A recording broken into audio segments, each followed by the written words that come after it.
Oi, pessoal. Estamos começando mais um episódio do Abrindo a Garagem 4. E hoje a gente vai falar sobre incels, a psicologia dos incels, mas com toda a sua complexidade, né? Todas as camadas de análise, desde a psicologia, mas também alguns fatores macrosociais. E a gente está partindo aí, como ponto de partida, a gente estabeleceu esse super sucesso que é a série da Netflix, que está dando o que falar, né, adolescência, e só se fala disso. Uma minissérie, 4 episódios, mas cada episódio mostrando ângulos diferentes do fenômeno, na sua esfera familiar, a esfera institucional na escola, enfim, as relações, e um capítulo com a psicóloga. É uma série polêmica, e a gente está querendo trazer um olhar aí mais apurado, sofisticado, eu diria, da psicologia, do que converge, do que diverge em relação aos estudos empíricos sobre incels. Enfim, acho que a gente pode começar definindo, né, Felipe, o que é um incel. Na série, o garotinho, agora eu esqueci o nome dele. Acho que é Semi, sei lá, alguma coisa assim. Não é Sam, eu esqueci também. Mas a gente viu o episódio, e será que ele representa um retrato de um incel na vida real? Enfim, acho que tem várias coisas para se falar, e podemos começar definindo, né, o que é um incel. Assim, eu poderia dizer assim, ó, eu vou primeiro falar o que a série mostra, e aí a gente, com base na definição de incel. Tu tá ouvindo meu áudio direito assim? Assim tá bom? Tô ouvindo então, bem. Com base no que a série mostra, a gente discute se a série de fato mostra um incel ou não, né? Porque, assim, a série não se compromete a esse ponto, o roteiro não diz que o moleque é um incel, mas eu vi as pessoas comentando na internet e tá todo mundo tratando a série como uma série de incel. E aí a gente vai discutir aqui do ponto de vista dos estudos sobre isso, se o moleque é mesmo ou não. Então, o que a série mostra? A série mostra um moleque ali que está sendo acusado de matar uma menina, e aí a gente vê que ele de fato mata a menina, né, a facadas, e aí, em determinado momento ali daqueles 4 episódios, aparece a ideia de que a menina zoava ele de que ele era um incel. Os meninos também tocam nesse assunto, os colegas dele também falam sobre isso e tal, e no episódio 3, que tem a conversa dele com a psicóloga, ele tem uma postura de bastante ressentimento, bastante agressividade. Uhum. Ele tem até uma postura, assim, um tanto sedutora. Eu até, em alguns momentos, fiquei meio assim, pô, essa psicóloga tá afim desse moleque? O que é isso? O que também poderia ser uma tática dela para tentar entrar no mundo do moleque e estabelecer uma conexão com ele para ele falar, né, para ele desembuchar ali. Então tudo bem. Eu fiz uma brincadeira, mas acho que faz sentido a abordagem dela ali até. Aí a pergunta é, por exemplo, essa cena aí. Ele mata a menina e tem essa cena do episódio 3 dele conversando com a psicóloga em que ele manifesta ali, digamos assim, o pacote completo de quem a série quer mostrar que esse garoto é. E ele... Bom, as características que ele demonstra ali não são as características de um incel. Já começo logo falando isso. Não são. Em primeiro lugar, ele se mostra um garoto, apesar de 13 anos, ele se mostra um garoto extremamente sedutor. O incel, por definição, ele não é uma pessoa interpessoalmente, socialmente sedutora. Aliás, esse é um dos motivos pelos quais o incel se torna um incel. Exato. Porque ele tem diversos problemas no âmbito relacional. Aquele moleque ali não parece ter exatamente problemas no âmbito relacional. Se ele tivesse, ele não teria tido aquele tipo de interação com a psicóloga. Esse é o ponto 1. Ele não se intimida com a presença da psicóloga, né? Incels, o típico incel, é claro que quando a gente fala o típico, né, a gente está caracterizando um grupo e pode haver diferenças, como em todo e qualquer grupo. Mas o típico incel tem uma autoestima muito baixa, tem déficits relacionais, e o garoto está o tempo inteiro olhando no olho da psicóloga, não parece intimidado com a presença dela, e ela é uma mulher até atraente, né, uma mulher bonita, jovem, E o típico incel teria dificuldade até de estabelecer um diálogo aprofundado com uma mulher bonita, porque as mulheres tendem a intimidá-lo, justamente por essa ausência de experiências na esfera romântico, afetiva, sexual, etc. O incel, na verdade, ele foge de mulheres, né? Assim, ele tende a se apagar. Não é um perfil, por exemplo, de uma pessoa que pontuasse alto em narcisismo ou até em psicopatia, que vai demonstrar uma autoconfiança e até na postura não verbal, né? A postura corporal, de olhar no olho, de estar com dono de si, entre aspas, né? Então já começa por aí, eu acho, né? Sim. Tem outro ponto que eu acho que era mais básico que eu esqueci de falar, mas não é tão interessante, que é assim, a literatura coloca que o incel, ele tem entre 15... Eu até anotei aqui que é um dado, assim, que os estudos todos falam sobre isso. Uhum. Entre 15 e 35 anos. O perfil sociodemográfico, o perfil etário do incel é de 15 a 35 anos. Esse garoto tem 13. Já começa por aí, né? Já começa assim, por aí. Digamos que a gente possa abrir uma exceção e falar, não, é por volta de 15 e 35. Vamos dizer que aos 13 ele poderia ser classificado como um. Tem uma outra coisa incongruente ali, além dele ser um garoto que aparentemente tem habilidade social, é sedutor socialmente. Ele tem esse elemento que você falou, ele é agressivo, ele tem uma linguagem corporal de dominância ali. Tem momentos que ele fica agressivo e ele cresce pra cima da psicóloga. Eu não acho que isso é compatível com o perfil do incel. Como você disse, né? Porque ele tende a se retrair. E tem um outro ponto. O incel, ele é um celibatário involuntário. Ou seja, ele é uma pessoa que está em busca de relações sexuais e ele não consegue. Por quê? Porque aí depende, cada um vai ter um motivo. Mas, em geral, são várias coisas. Ele não é uma pessoa que chama a atenção das mulheres. Ele não é uma pessoa atraente. E ele tem problemas por isso. Em determinado momento, o incel, ele passa, como o incel ele tem o locus de controle externo, ele passa a atribuir às mulheres o problema dele não estar conseguindo chamar a atenção delas. Então, assim, meio que tem uma espécie de teoria da conspiração feminina. Sim. Que ele invoca para justificar por que ele não tem sucesso com as mulheres. Por que ele é um sujeito do jeito que ele é. Isso não exatamente acontece ali. Tem um elemento que aparece ali que é um elemento representativo da retórica incel. Mas apesar de ser um elemento representativo da retórica incel, ele poderia aparecer na boca de qualquer tipo de personagem porque ele é simplesmente realidade. Que em uma cena, eu não lembro em qual episódio que isso é falado, mas tem uma cena que alguém diz ali que existe uma relação de 80 para 20. Sim.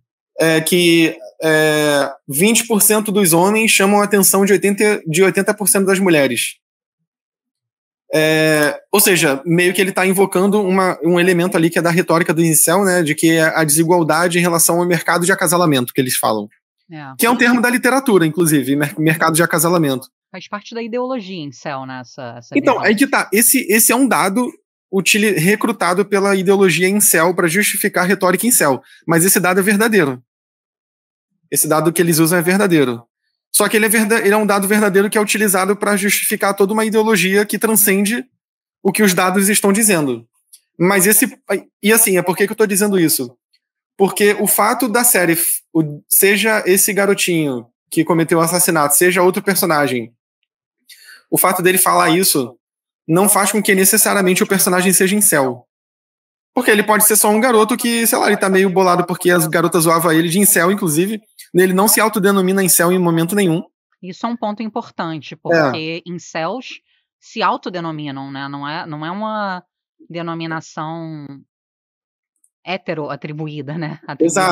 Atribuída pelo outro. Eu só queria complementar, assim, que você falou em locus de controle externo, e para explicar, né, para quem for ouvir, que caso não conheça, o locus de controle externo é você atribuir as causas de qualquer coisa, né? Eu fui mal numa prova. Se eu atribuo a uma causa externa, por exemplo, a professora me sacaneou, Aí a gente em psicologia fala, né, que é um locus de controle externo, tá fora de mim. Agora, se eu falo, não, eu vou estudar para a prova, eu não estudei, eu bebi na véspera, aí eu tenho uma margem maior de ação, porque eu estou atribuindo a mim mesma a culpa de não ter ido bem numa prova. Então, eu posso estudar, melhorar, dormir melhor na véspera e melhorar o meu rendimento nas próximas. Agora, quando você atribui a uma causa externa, aí você...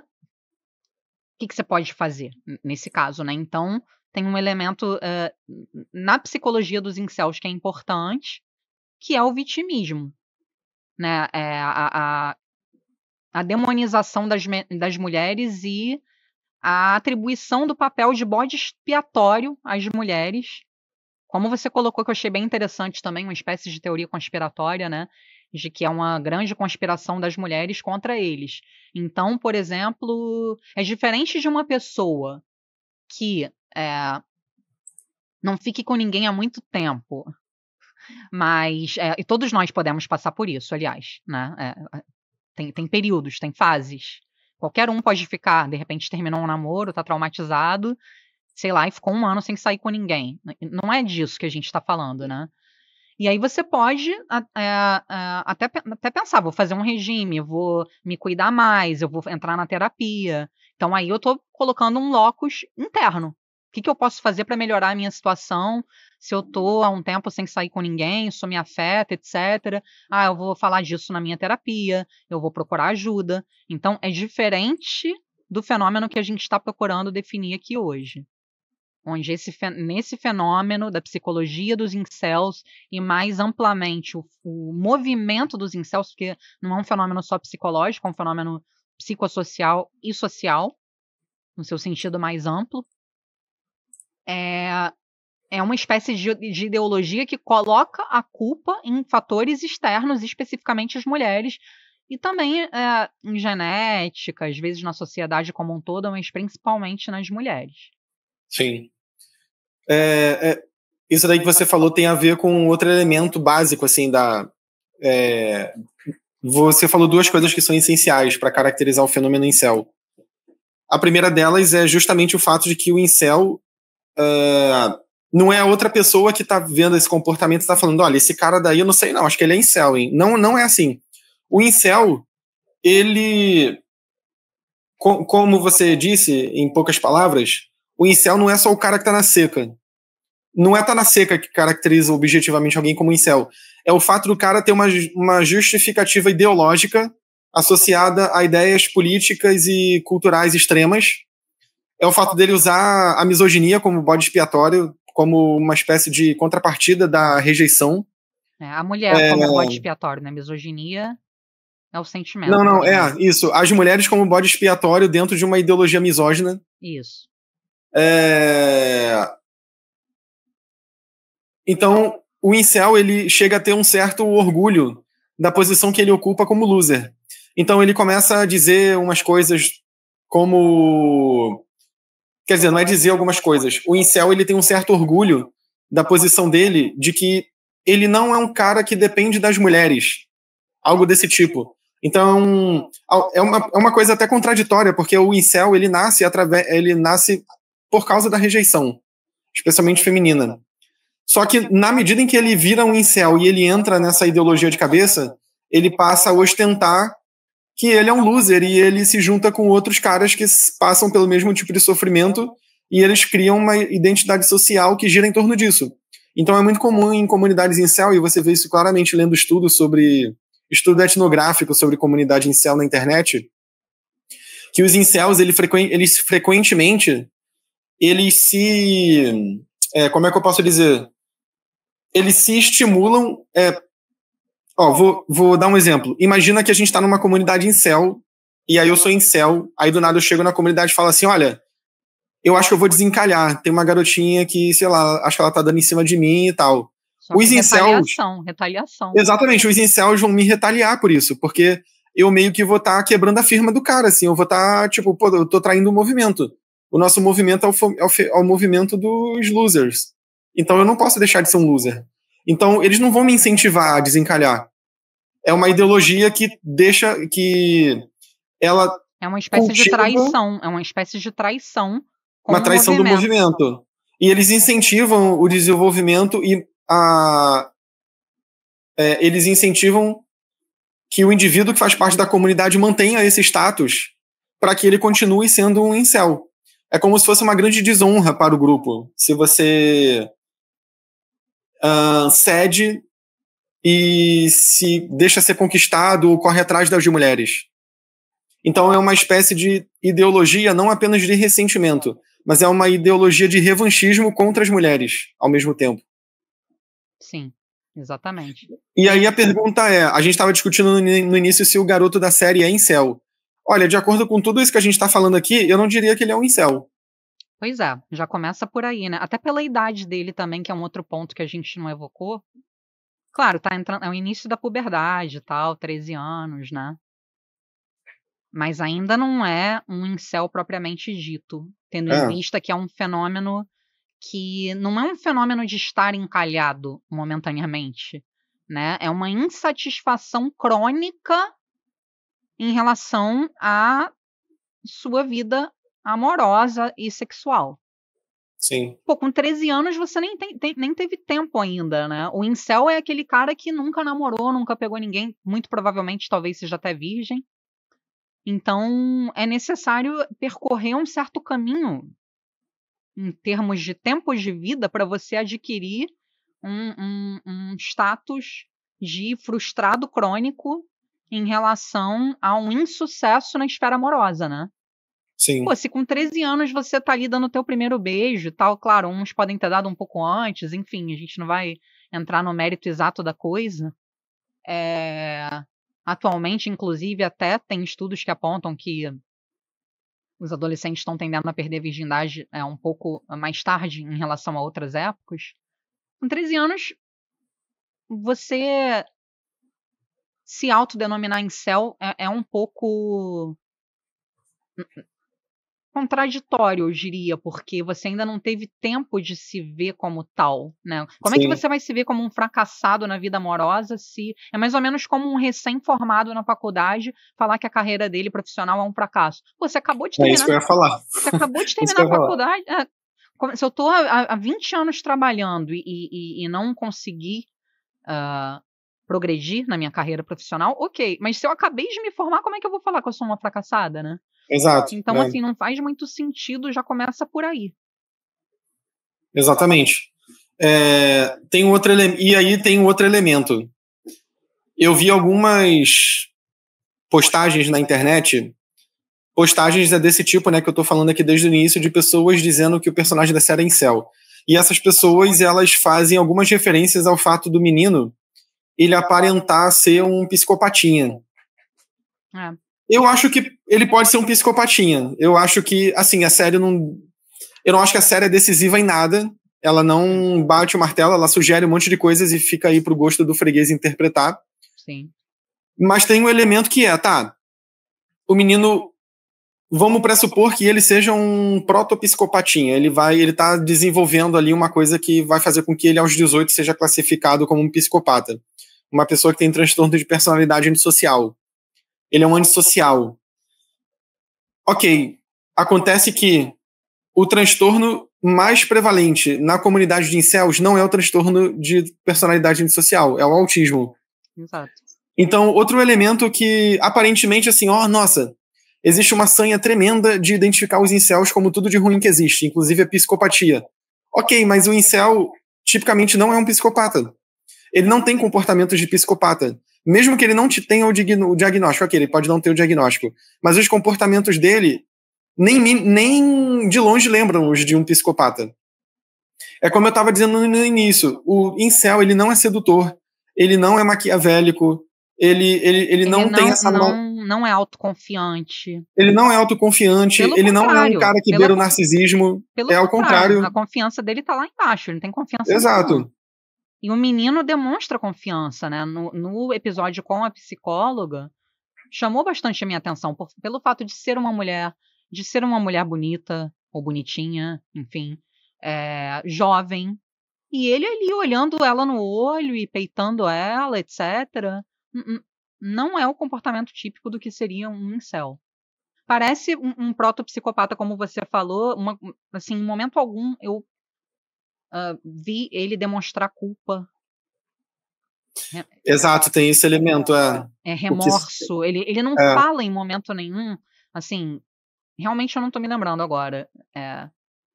Podem deixar nos comentários se tiver algo que tenha me escapado. Mas em nenhum momento ele faz referência, assim, a caramba, o que eu fiz? Caramba. Eu acho que não. Poxa, um crime... Ele nem assume o crime até o último episódio, na verdade. Ele fica na negação e ele não demonstra, ele nem chora, na verdade, né? Assim, ele chora no primeiro capítulo um pouco mais porque a polícia tá chegando e levando ele, mas não é um choro de culpa, de remorso, de empatia, de pensar o que eu fiz, né? Meu Deus, eu tirei a vida de uma colega, né?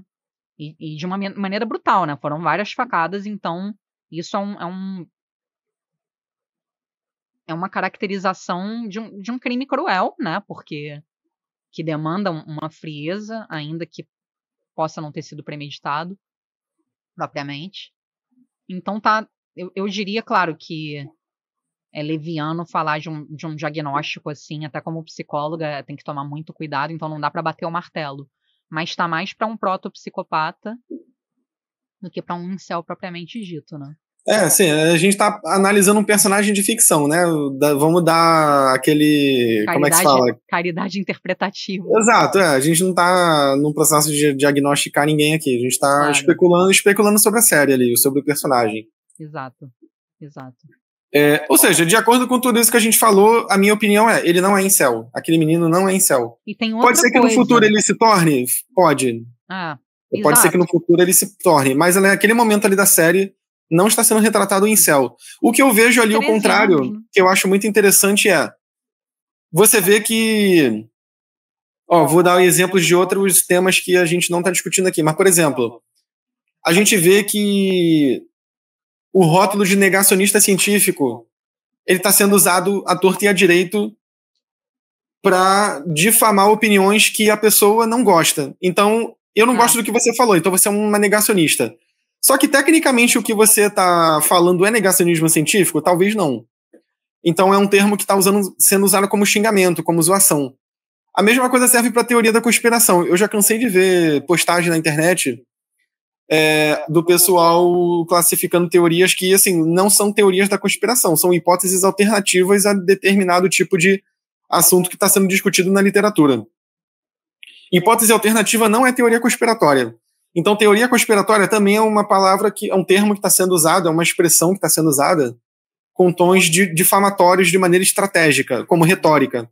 Eu vejo que a mesma coisa está acontecendo com a palavra incel. E a gente vê isso na série Adolescência, quando eu acho que o próprio personagem, o garotinho, ele diz para a psicóloga, ou ele diz, eu não lembro se ele diz para o policial ou para a psicóloga, que a menina que ele mata, ela chamou ele de incel, ela zoava ele chamando ele de incel. E pelo que eu entendi, né, aí assim, eu vi uma vez, eu não vi uma segunda vez, pode ser que eu tenha entendido errado, mas pelo que eu entendi, ela chamava ele de incel porque ele dava em cima dela e ela não correspondia.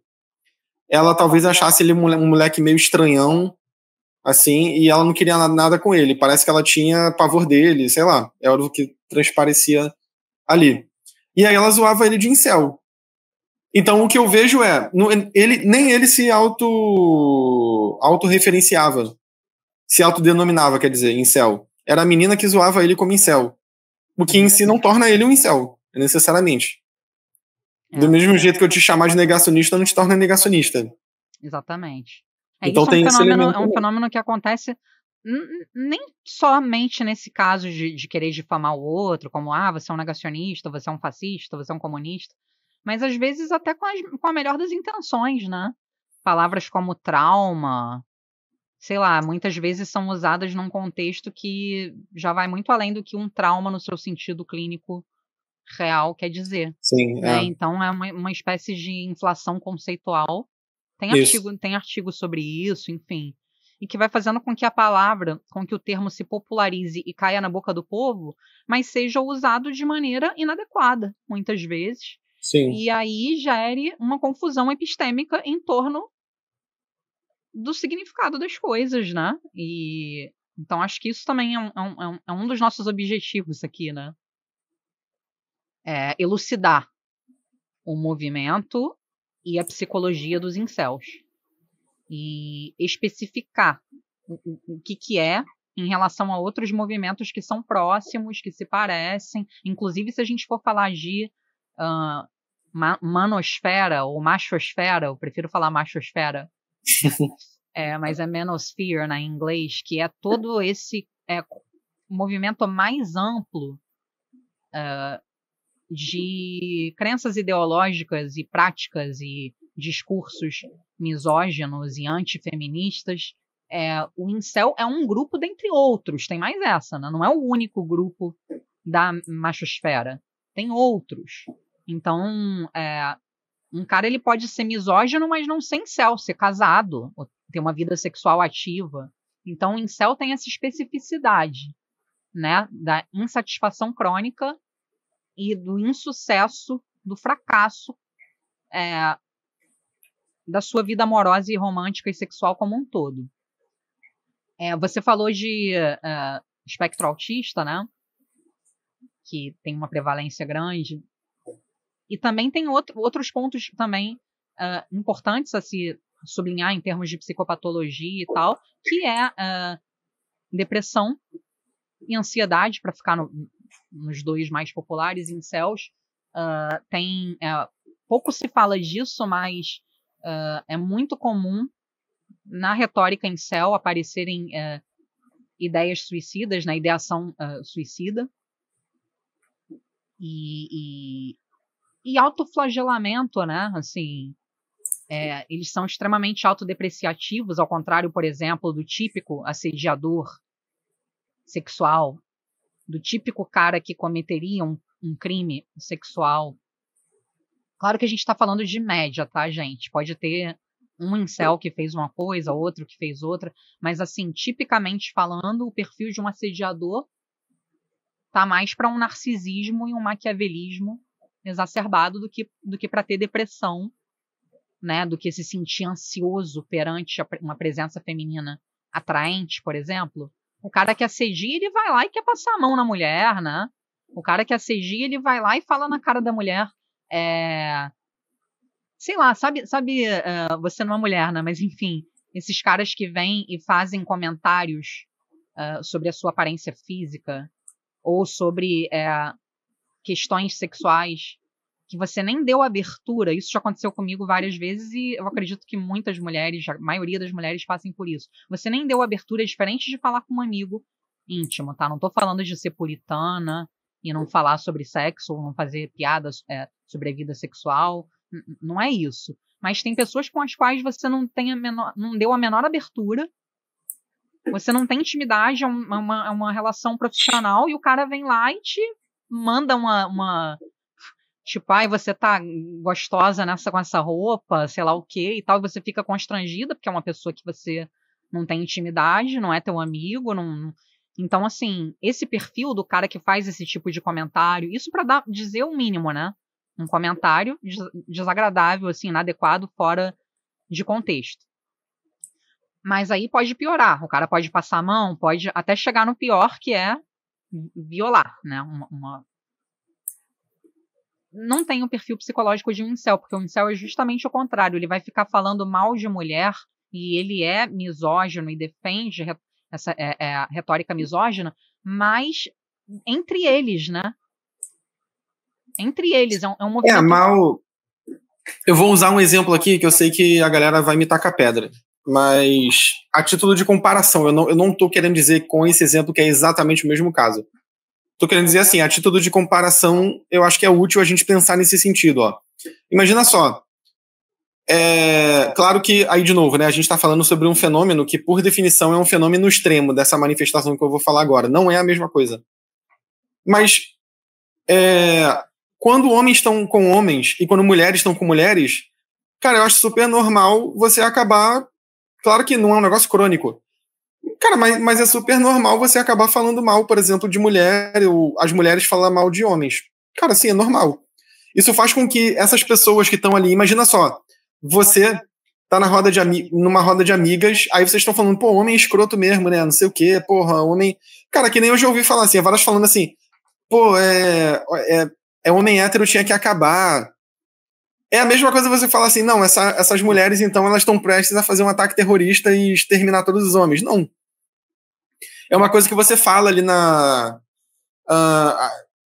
é uma fala que você até imprime nela um determinado nível de exagero, porque você tá com pessoas que você sabe que tornam aquele ambiente seguro. E você vai exagerar a reclamação, entendeu? É que nem quando você tá falando, por exemplo, de política. E aí tu fala assim, porra, o político fulano tinha que morrer. Pô, você não tá falando seriamente que você vai matar o cara, ou que você vai cometer um ato extremo contra ele. Então, assim, o que eu tô querendo dizer com isso? A associação entre violência e incel. Quer dizer, a associação. Vou falar duas coisas. A associação entre misoginia e incel, ela é uma associação obrigatória. Então, o incel, ele necessariamente é um cara misógino. Sim. Só que a misoginia, ela não necessariamente está ligada ao ato, entendeu? Então, o cara que o cara que sustenta opiniões pejorativas sobre mulheres, ele não necessariamente comete atos violentos contra mulheres. E a gente tem que separar as duas coisas.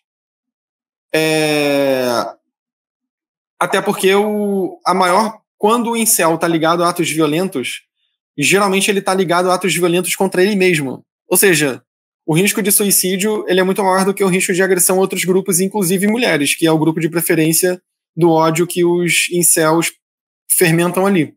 Sim. Enfim, eu comecei a falar isso e esqueci o que tu falou. Eu ia pontuar isso, mas eu esqueci o que você falou. Eu acho que não tem... tem duas coisas que eu quero pontuar. Fala. Uma é isso que o Felipe acabou de explicar, né? Serve para qualquer coisa na psicologia. Qualquer coisa. Que todo comportamento humano tem gradações. Tem gradações, né? Você, sei lá, você pode estar triste, mas não necessariamente com uma depressão. Você pode estar com uma depressão, num estado depressivo, mas não ter o transtorno depressivo maior. Você pode ter uma depressão, mas não cometer suicídio, sei lá. As coisas têm os seus extremos. Tudo na vida, as boas e as ruins. A genialidade, né? Qualquer característica psicológica, ela está inserida dentro de um contínuo onde nos extremos a gente vê comportamentos extremos. E os extremos, por definição, englobam um número menor de pessoas. Então, a maioria das pessoas, geralmente, está mais ali numa média. Né? Então, você vai fazer uma distribuição, uma população dos níveis de extroversão. No lado extremo direito da distribuição, vai estar as pessoas ultra extrovertidas, no lado extremo esquerdo, as pessoas ultra introvertidas. E no meio, um monte de gente. Né? Quando a gente fala de extremos, aí a gente vai falar de transtornos. Uma pessoa ultra extrovertida pode ter problemas com isso, né? Assim como uma ultra introvertida. Um estado maníaco, ser extremamente inadequada, não respeitar o outro, ficar falando, ser muito inconveniente. E o ultra introvertido vai ser totalmente bloqueado e paralisado em qualquer interação social e tal. Mas há níveis. Né? Você pode ser moderadamente introvertido ou extrovertido, ser uma pessoa totalmente adaptada. Então, assim, você pegar o exemplo de um incel que cometeu um crime, a gente não está passando pano para isso, muito pelo contrário, isso é algo muito grave. Eu quero enfatizar isso, né? Crime é crime. Crime é crime. A gente não tá. Se um incel comete um crime, ou qualquer outra pessoa, isso é extremamente grave. E a misoginia é extremamente grave. Mas o que a gente quer dizer é que, se você for analisar os dados e descrevê-los friamente, os incels que cometem crimes são menos de 1%. Né? A maioria dos incels são homens ultra depressivos, ultra ansiosos, ultra ressentidos, que experimentam um bem-estar subjetivo baixíssimo, ou seja, poucos afetos positivos. São pessoas que pontuam alto em neuroticismo, que vivem uma crise de sentido de vida, até eu diria. Então, há um aspecto nihilista na ideologia incel. Então, por isso aparece muito na ideação suicida e esse tipo de coisa, porque eles têm complexos de inferioridade, ao contrário do agressor das mulheres, o típico assediador, é um cara que tem complexo de superioridade, exatamente o contrário. É o cara que vai falar assim, que vai chegar pra mim e vai fazer um comentário sobre sexo, sei lá, de uma maneira totalmente inadequada, sem eu ter dado abertura, porque ele tá se achando o gostosão e tá achando que tá mandando bem. É exatamente o contrário. O incel não, ele tem tipicamente um complexo de inferioridade. Sim. Então, agora, claro que esse combo de sentimentos negativos, né, que eu falei, ressentimento, raiva, tristeza, autoflagelação, etc., leva a uma crise de sentido, que leva a um niilismo, e aí, na realidade, você adentrar, integrar um movimento incel se torna até uma espécie de modo de se regular emocionalmente, de buscar algum tipo de valorização da própria vida, até que seja, mesmo que seja dessa maneira, né, se reunindo com pessoas que estão na mesma situação que você, para falar mal de mulher. Por quê? Porque o grupo, além, é o típico fenômeno da psicologia social, né, muito interessante. Também é um fenômeno clínico, né, e também é um fenômeno sociológico, tem várias camadas, como eu falei no começo. Mas ao adentrar o grupo, ele vai se sentindo mais valorizado pelo simples fato de que a necessidade de pertencimento é uma necessidade psicológica básica.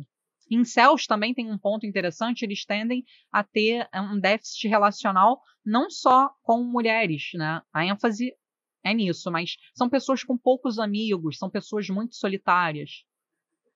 Então tem esse elemento da solidão muito forte. Sim. O isolamento social é um fato marcante da vida do incel também. Exatamente, exatamente. Que explica, né, a depressão e todo o resto. Então, adentrar um grupo com uma ideologia traz uma espécie de explicação. Eu falei necessidade de pertencimento, tem uma outra necessidade humana, psicológica básica, que é a necessidade epistêmica. O que é a necessidade epistêmica? É a necessidade de você dar nome aos bois, entender o que está acontecendo. A gente precisa atribuir causalidade às coisas. Pô, por que essa pessoa não falou comigo? Quando a gente não sabe nada sobre algo, a gente experimenta uma angústia existencial muito maior. A partir do momento que a gente nomeia um culpado, dá um enquadramento para uma situação social, seja ela qual for, isso nos ajuda a, pelo menos, ter uma sensação de entendimento que atenua os afetos negativos. Então, pertencimento ao grupo traz uma espécie de conforto, né, existencial para um cara que é totalmente solitário e marginalizado na sociedade, né? Não, e a isso você soma um outro elemento que faz parte da caracterização desse grupo, que é o niilismo. Então, você pensa só como um incel. O incel, ele tipicamente é aquele cara niilista, fatalista, em que ele acha que ele não faz sucesso com as mulheres, ele é isoladão social, porque ele é renegado. E, assim, o curioso é que ao mesmo tempo em que ele acha que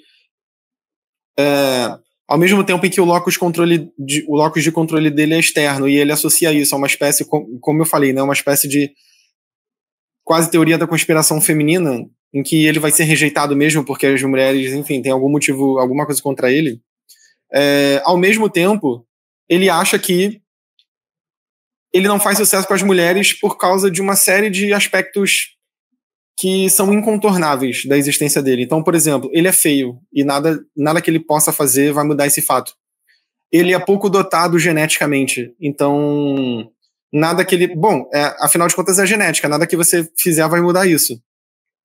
Então o incel, ele se cerca de uma série de visões de realidade extremamente nihilistas e fatalistas, que são incontornáveis. Se você tem esse tipo de filosofia de vida, você não tem outra saída a não ser buscar algum tipo de sentido junto com outros grupos que também acham, com outros grupos não, junto com outros caras que têm problemas que também são considerados incontornáveis. E como que isso aparece? É o incel dizendo que é isso tudo que você acabou de falar, né? O incel ele achando que não tem outra saída. Ele não vai fazer sucesso nunca com as mulheres. Então, qual é a saída que ele encontra? Cara, odiar as mulheres. É mais ou menos como a fábula... Sabe a fábula do Esopo? A Raposa e as Uvas? Lembra dessa? Não lembro. Como é que é? Eu cresci com meus pais dando fábulas pra mim, eu lembrei dessa agora. A raposa queria pegar o cacho de uvas que estava no topo da árvore, e aí pulou, mas não conseguia alcançar, porque era muito alto. E aí ela tentou, não conseguiu. Aí saiu e falou, mas eu nem gosto dessas uvas mesmo. Exato. Exatamente isso. Então a moral da história porque no final do livrinho, né, vinha várias... Eu adoro fábulas que é muito filosófico, né? Eu era uma protopsicóloga. A moral da história que aparece no final é: quem desdenha quer comprar. É um bom ditado. Faz sentido nesse contexto. Sim. Então é mais ou menos isso. A ideia é essa, né? Porque os incels são heterossexuais, é um movimento heterossexual. São heterossexuais. Tem esse ponto também. E apesar da misoginia, do ódio pregado, disseminado, que é uma coisa horrível, né? Eu sou mulher e enfim. Mas tem a ver com um desejo frustrado, não realizado. Então, eles queriam pegar mulheres. Sim. Então... Essa fábula representa exatamente a psicologia do incel, exatamente isso. Eles queriam uma coisa, não tem como ter, e aí eles desenvolvem uma atitude negativa em reação a isso, né? Tipo, eu nem queria mesmo. Exatamente. Exato, exatamente isso. Que na realidade é um comportamento humano. O Esopo não escreveu isso pensando nos incels. Sim. É uma coisa que acontece o tempo inteiro, né? Eu postulei para um doutorado em tal universidade, não fui aceita, sei lá. Mas era melhor ficar no Rio mesmo, sei lá, né? Ou então a pessoa não... eu tenho um amigo, e eu vou falar assim, eu tenho um amigo, que aí se algum amigo meu ouvir, não vai saber que é ele. Mas eu conheço um cara que ele tentou mestrado ou doutorado e ele abandonou no meio. E ele queria ser acadêmico, esse cara. E aí é engraçado que toda vez que ele ouve eu falar sobre vida acadêmica, o fato de eu ser professor, blá, blá, blá, ele vem com um papo assim de que... Ele fala algumas coisas, né? Dentre essas coisas que ele fala que universidade é balbúrdia,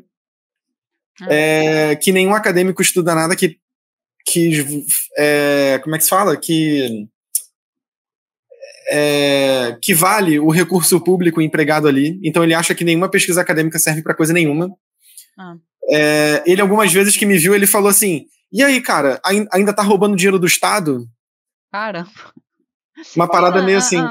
Então assim, esse cara, não é que verdadeiramente ele desvalorize a universidade, mas eu acho que é a maneira que essa pessoa, né, e ele é um representante de um grupo de pessoas, provavelmente, que desenvolve atitude negativa frente ao ensino superior, porque não conseguiu se dar bem lá dentro. Sim. Então, é a mesma coisa que o incel. Ele queria muito aquilo, não teve, e aí ele desenvolve essa postura de, eu nem queria mesmo, é mó bagunça lá dentro, não serve pra nada, é desperdício de recurso, só tem vagabundo. Então, é a mesma coisa, entendeu? É a mesma mentalidade. Exatamente. E que vai se manifestar em qualquer esfera. Na verdade, a inveja é um sentimento humano, né? E como eu falei anteriormente, tem gradações. Todos nós podemos, em algum momento, experimentar inveja. A gente não tá falando aqui, a inveja são só eles que têm. Eu nunca senti inveja. Não é isso. Há situações em que qualquer um de nós pode sentir. Quem nunca ficou afim de uma pessoa e viu essa pessoa pegando outra? E aí sentiu inveja ou sentiu... Aí tu pensa, não era nem tão bonita, né? Assim, acontece. A questão é isso acontecer de maneira crônica, né? Todos nós temos frustrações amorosas, todos nós temos amores não correspondidos, todos nós temos períodos de ficar encalhado ou períodos que faz mais sucesso. São experiências humanas. ou inveja, sei lá, fulano, uma inveja positiva, não necessariamente no sentido de, eu quero tomar da pessoa coisa, mas você querer que o seu projeto, ou que alguma situação sua seja como a do outro, enfim, é humano. Agora, é diferente de você falar de uma frustração sistemática, crônica, numa esfera na qual você obtém fracassos continuamente ao longo de toda uma vida, né? Ao longo de muitos anos, e aí desenvolve uma ideologia para explicar o porquê daquilo, e aí atribuir a culpa às mulheres, e aí pertencer a grupos ideológicos na machosfera, que é o conjunto de grupos misóginos, dentre os quais um deles é um incel. Então a gente está falando hoje dos incels. Tudo isso para explicar o quão complexo é, né? Tem muitas particularidades. Sim. E ao entrar nesse grupo, você primeiramente se sente acolhido, percebe que outras pessoas têm a mesma frustração e o mesmo ódio e o mesmo rancor, o mesmo ressentimento que você. Então você é acolhido por um grupo, primeiro ponto. E segundo ponto, você encontra uma narrativa, você encontra um conjunto de argumentos, de discursos e práticas que vão legitimar aqueles teus sentimentos e dar sentido ao caos que era a tua vida amorosa. Sim. Então é um típico fenômeno da psicologia social, né? Olhando por esse ângulo. E aí, só para complementar, a partir disso, claro, aí pode surgir um desejo de vingança, um desejo, né, de retaliação, que pode culminar num crime que é uma coisa gravíssima. Repetindo, né? É uma coisa gravíssima. Só que o que a gente está querendo mostrar aqui é que o fenômeno, na sua maior parte, são pessoas ressentidas falando mal de mulher online, entre si. É muito mais isso. E chega uma mulher bonita e a pessoa fica até trava, intimidado. Ou uma mulher bonita, uma mulher interessante, uma mulher inteligente, uma mulher...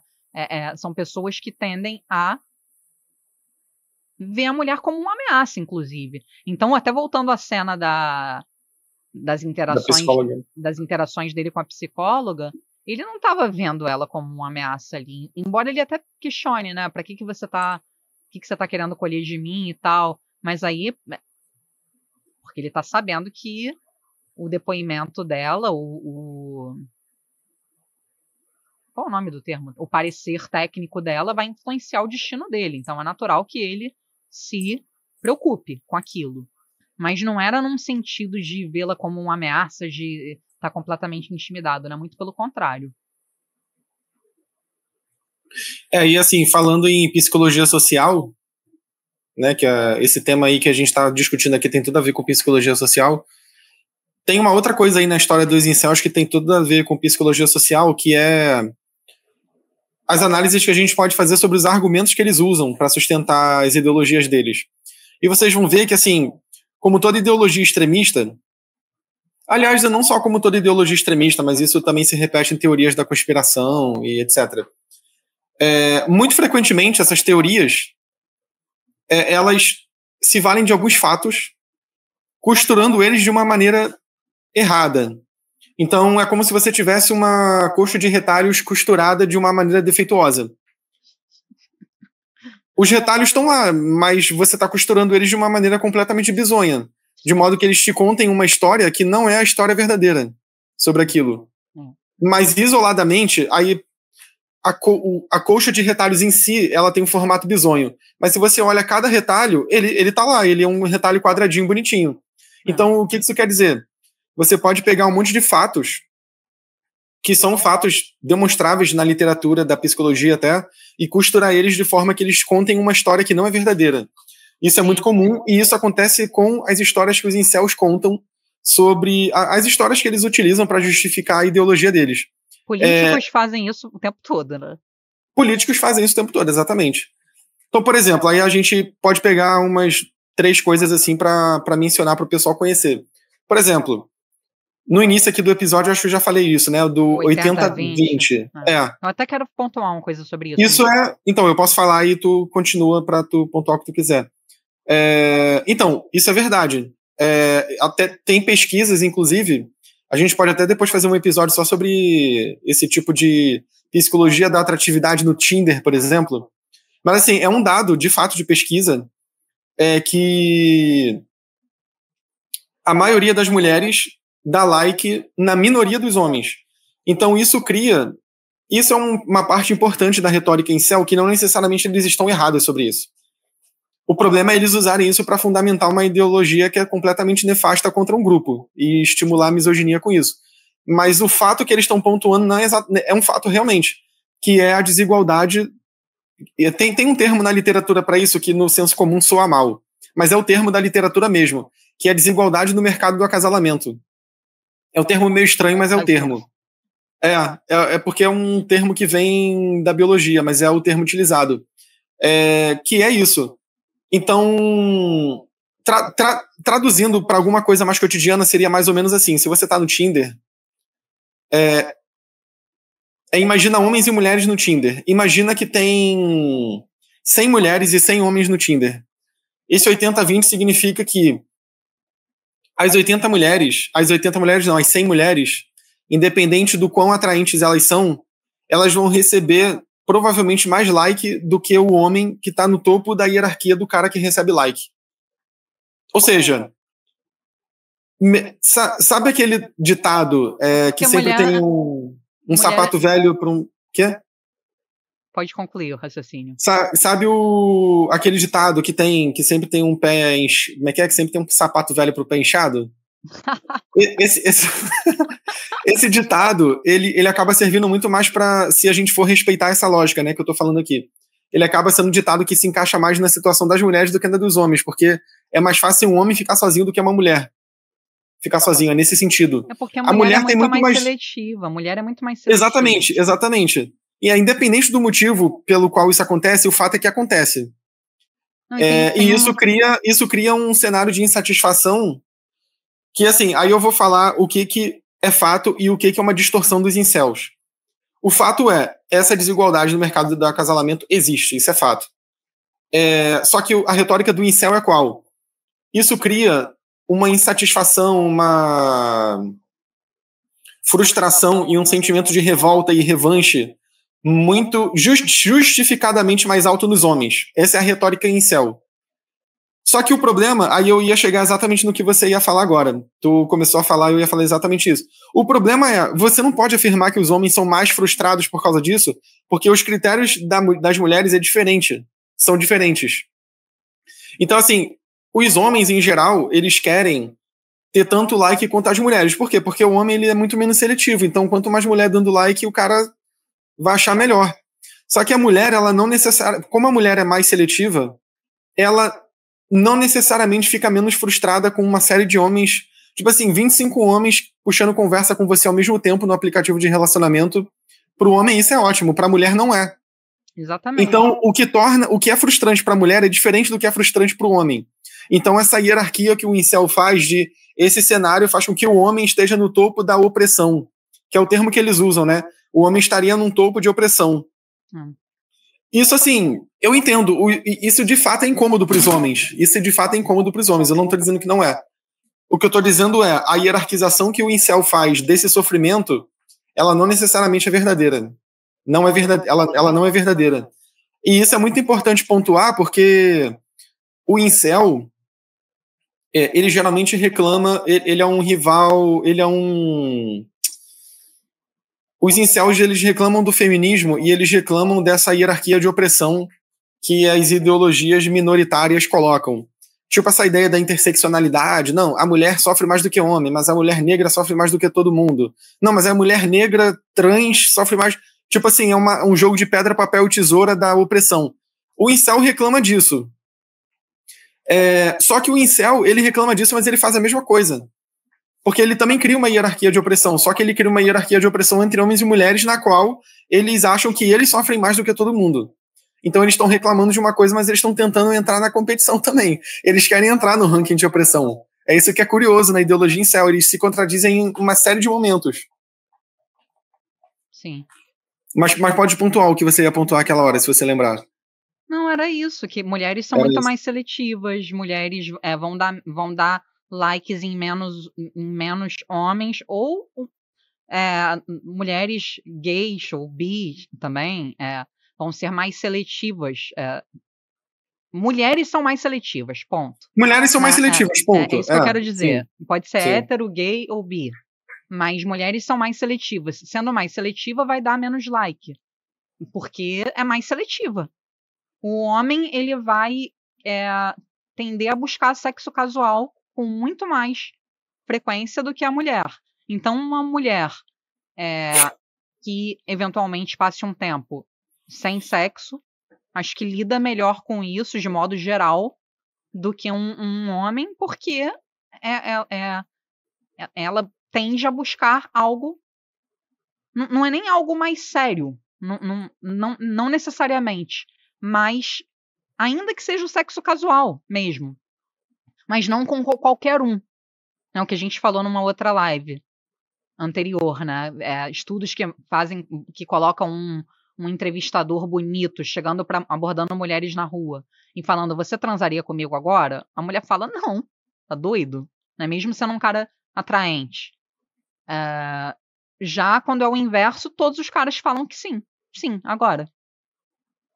Então isso é para ilustrar como que a mulher experimenta menos desconforto, né? Se tiver que esperar mais um tempo para encontrar um parceiro ou uma parceira para um relacionamento sério ou não. Mas ela vai tender a não querer qualquer um ou qualquer uma, né? Sim. Então, esse é um ponto. Eu ia falar uma outra coisa agora, mas eu esqueci.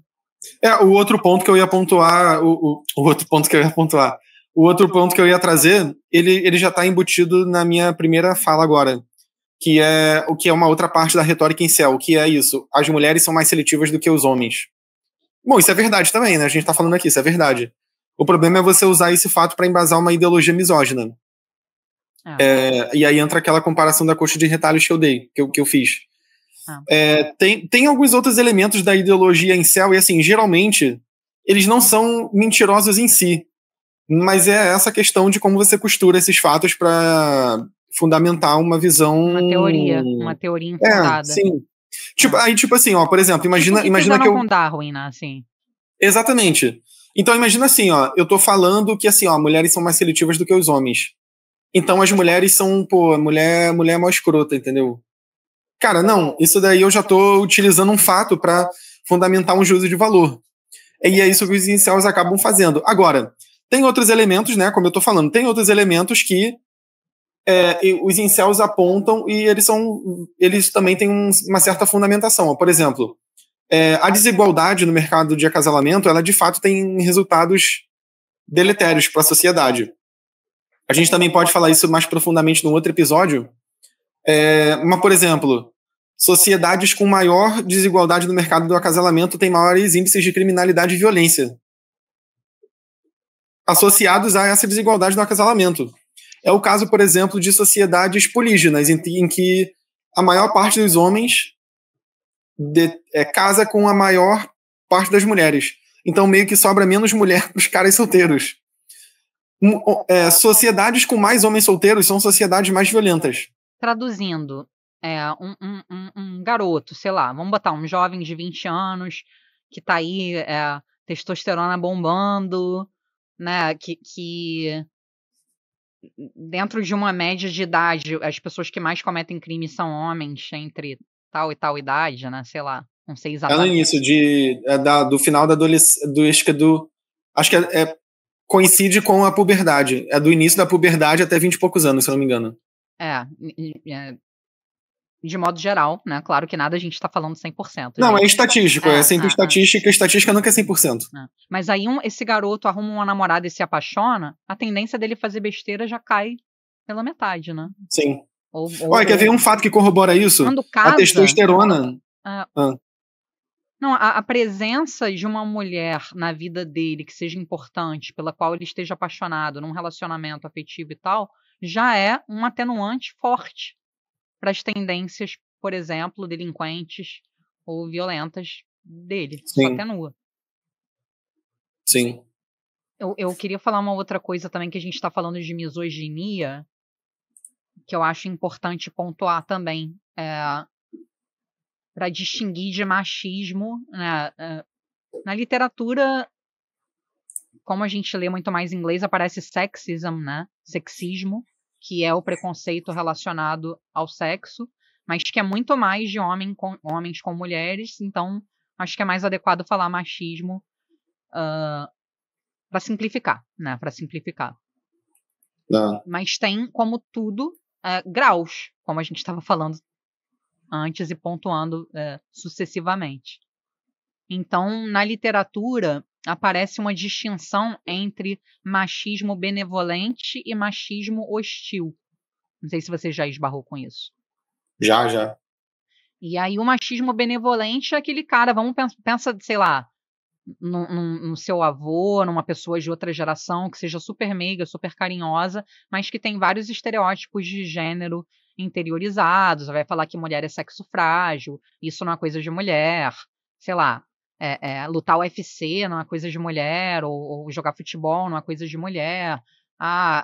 O que representa o papel feminino, mulher estudando engenharia, que estranho, não sei o que. Vai ter uma visão de gênero engessada, mais benevolente nesse sentido, de não defender nenhum tipo de mal, não ter nenhuma retórica necessariamente opressiva no seu sentido mais profundo, mas ter uma visão normativa do que uma mulher deve fazer ou não deve fazer, etc. Então, na literatura, isso aparece como machismo benevolente, né? Associado a uma adesão aos valores tradicionais, a uma adesão rígida. Até tem uma correlação importante com o autoritarismo de direita e etc.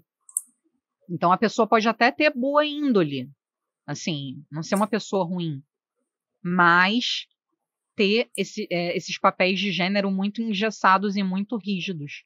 E aí é o que se chama de machismo benevolente. Já o machismo hostil é caracterizado por comportamentos de assédio, por comportamentos de legitimar a violência, por comportamentos de legitimar supremacia de um gênero em relação ao outro, a dizer a opressão. Aí já é um grau muito mais elevado e já se associa, inclusive, mais com outro construto em psicologia, que é a orientação de dominância social. Né? Que aí, literalmente, é legitimar a superioridade de um grupo em relação ao outro, nesse caso especificamente, os grupos são os gêneros, então de achar que homem tem que mandar em mulher mesmo, mulher tem que ser submissa a homem mesmo, e objetificar mulheres e etc. Aí já é classificado como um machismo hostil. É diferente do tiozão do pavê que fala um monte de besteira, mas que muitas vezes até você vê um fenômeno acontecer. Por exemplo, aconteceu comigo, inclusive. O meu pai tinha conceitos machistas que não tem mais. Por quê? Porque teve uma filha mulher. Teve uma filha engajada politicamente em várias causas e tal, e o meu pai é um cara que tem uma mente muito aberta, então quando eu era pequena, quando eu era menor, ele já vi meu pai falar coisas machistas, mas de um machismo benevolente. Ele é um cara dos anos 40, né? Meu pai nasceu em 1942, então tem toda uma questão relacionada à época, e depois tendo uma filha que ele admira, com quem ele tem um diálogo muito rico e etc., ele foi aderindo às pautas feministas, inclusive, e tal, e hoje eu posso dizer que o meu pai é um defensor do movimento feminista, inclusive. Então é um machismo benevolente, diferente de um cara que assedia, de um cara que legitima violência. Então tem essa distinção na literatura. Né? Isso é importante enfatizar, porque aí a misoginia, que é um termo que a gente usou aqui, muito usado para caracterizar o movimento incel, tem a ver com ódio das mulheres, né? Então se aproxima mais de um machismo hostil. Sim. Antes de você fazer esse parêntese, a gente estava falando do quê? Acho que tu interrompeu para falar disso, eu esqueci que a gente estava falando antes. do mercado do acasalamento, de como vários fatos que podem ser verídicos são usados de maneira errônea para justificar ideologias. Isso. E aí, assim, tem umas coisas interessantes ainda dentro dessa coisa do mercado do acasalamento. São interessantes e engraçadas também, que eu acho que elas exemplificam esse caráter contraditório da ideologia incel. Que a gente começou falando, para recapitular essa contradição, qual é? O incel, ao mesmo tempo que ele é um cara que gostaria de ser querido pelas mulheres, atraente pelas mulheres, ele não é. E aí, como ele não é, ele formula essa ideologia que pode ser caracterizada como eu nem queria mesmo, mulher é tudo escrota, e etc. Que é a misoginia. Então ele se torna misógino porque ele não pode ter acesso, ele não se sente atraente pelas mulheres. Então é uma espécie de diminuição da dissonância, né, isso? Exatamente. Da dissonância cognitiva. É um efeito colateral da rejeição, né? É uma reação, na verdade. É uma reação à rejeição, sim. E aí tem outro elemento contraditório no incel, que ao mesmo tempo em que ele tem essa de eu nem queria mesmo, na comunidade, os estudos sobre comunidade incel, eles mostram que os incel, eles falam muito e eles discutem muito sobre estratégias de aumento da atratividade. E aí eles fazem umas coisas assim do tipo... Tem termos para isso, né, em inglês, que eu não vou lembrar agora quais são. Mas, por exemplo, tem uma prática dos incels, que é a prática de você manter a língua no céu da boca para você estimular a mandíbula. E o cara ficar com a mandíbula assim, entendeu? A mandíbula saliente, quadrada. Uma espécie de fortificação, disso aqui. Porque isso daqui é um traço masculino. É o traço masculino que eles atribuem ao máximo da masculinidade, que é o tal do Shed, que é o cara... É o Ricardão. É o Ricardão. É o estereótipo físico do Ricardão, exatamente. É o cara com trapézio gigante, mandíbula quadradona. É o Cauã Raymond do... Isso. Então eles tentam emular essa aparência. E tem outras coisas também. Eles têm termos que eles usam. Então, por exemplo... Eu até anotei algumas coisas aqui que são frases que eu vi em pesquisas sobre frases que eu vi em pesquisas que fazem a etnografia das conversas dos incels nas comunidades. E aí tem umas frases assim, deixa eu colocar aqui. Interessante, hein? Eu não li sobre isso, não. Aí, por exemplo, eles dizem muito assim, é impossível seduzir mulheres sem uma mandíbula forte. Daí essa prática que eu falei, né, que tem um termo para colocar a língua no céu da boca e o cara ficar com a aparência dominante e imponente. E aí tem, entre aspas, uma frase de um cara aqui, só quem tem maxilar de 90 graus transa. E aí eles ficam competindo, então... E aí eles ficam competindo, ou seja, o 90 graus é essa curvatura aqui, quadrado, né? É esse ângulo, é esse vértice aqui, tá vendo? Que é um traço bem masculino, né? O queixo é um traço masculino. O das mulheres é mais arredondado, dos homens é mais quadrado. E aí um deles diz, né? Só quem tem maxilar 90 graus transa. E aí um outro escreve assim: minha mandíbula é 76 graus. É literalmente impossível que uma mulher olhe pra mim com tesão. E tem umas outras coisas. Eles criam uns nomes também. Por exemplo, tem um cara, um nome que surgiu numa comunidade que é o Neandertacel. É o Neandertacel. E aí um deles fala assim, sou um trucel, sou um trucel, sei lá como é que é. Sou um trucel, porque tem o osso frontal grande como os neandertais. Eles têm uma obsessão por aparência física, né? Isso também é porque... Isso. Mas é porque, assim, o incel, como ele é um cara obcecado com as características que tornam um homem atraente para uma mulher, na medida em que eles querem entender porque eles não são atraentes, eles viram especialistas em ficar metaforando as características que tornam um cara atraente para as mulheres. Então eles vão criando uma série de nomenclaturas para designar, por exemplo, sei lá, tipo, eles vão percebendo que a mulher, ela prefere o cara que tem um rosto dominante. O que consiste um rosto dominante?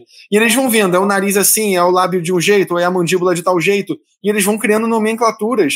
E alguns deles são, de fato, obcecados com beleza, a ponto de fazer procedimentos estéticos para mudar a cara e ficar mais parecido com o Shed. Olha que doido. E, assim, não é a maioria, né? Até porque a maioria do Sheds, não, a maioria dos incels também está em uma certa situação de vulnerabilidade socioeconômica. Então eles não têm grana para fazer isso, em média. Então é uma coisa que fica só nas discussões ali dos fóruns, das comunidades e tal. Mas você vê que é uma coisa extremamente discutida por eles. Deixa eu ver se eu acho mais alguma frase entre aspas aqui. Eu anotei algumas. Mas eu acho que, como você está falando de frase, só para pontuar, como todo movimento tem um conjunto de práticas, um conjunto de crenças, um conjunto de comportamentos típicos, e aí desenvolve-se um jargão, né? Isso. Uma terminologia que caracteriza até quem pertence ao grupo e quem não pertence, né? Sim. É uma forma de você reconhecer um cara. Ó, esse cara, ele domina o vocabulário do nosso grupo. Você ir se valorizando no seio do grupo, né? Assim, perante os pares e se tornando um cara com mais prestígio social. Isso, é uma espécie também de aperto de mão maçônico, né? Você aperta a mão do cara, ele faz um código, ele coça a tua palma da mão assim, ó. Aí tu sabe que o cara da maçonaria também.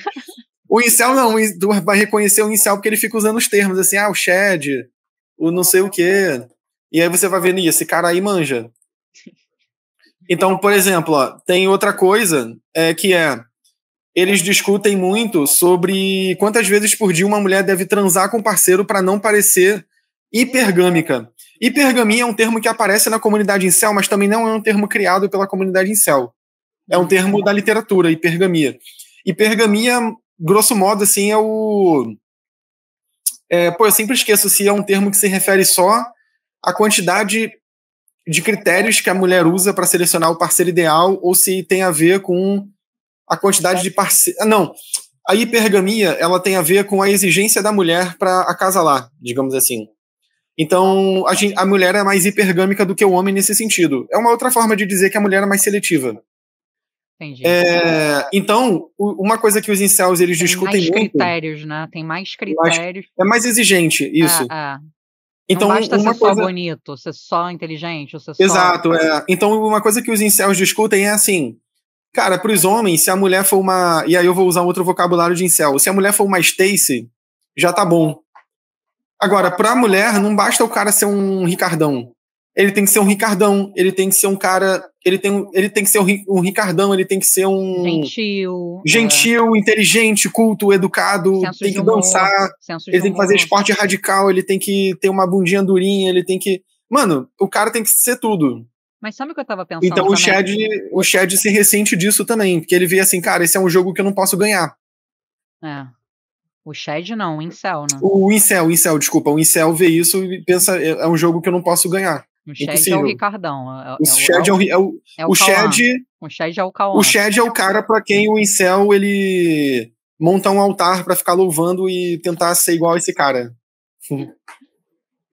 Caraca, eu ia falar uma coisa e esqueci. Tá. Eu acho importante pontuar uma coisa que, até para esclarecer assim, do que a gente está falando, que tem um aspecto da atração física, gente, quem estiver ouvindo, né? Mas a gente está falando de atração no seu sentido mais amplo, tá? Não é só beleza física, porque várias pessoas podem não ser atraentes do ponto de vista físico, no sentido social, assim, de ter os atributos mais valorizados, como uma mulher, sei lá, com um peitão, um bundão, não sei, enfim. Vocês sabem. Mas atratividade psicológica também, né? Os incels, lembrando, o cara pode não ser muito bonito, mas pegar várias mulheres por ser extremamente bem-sucedido, interessante, inteligente, ter humor.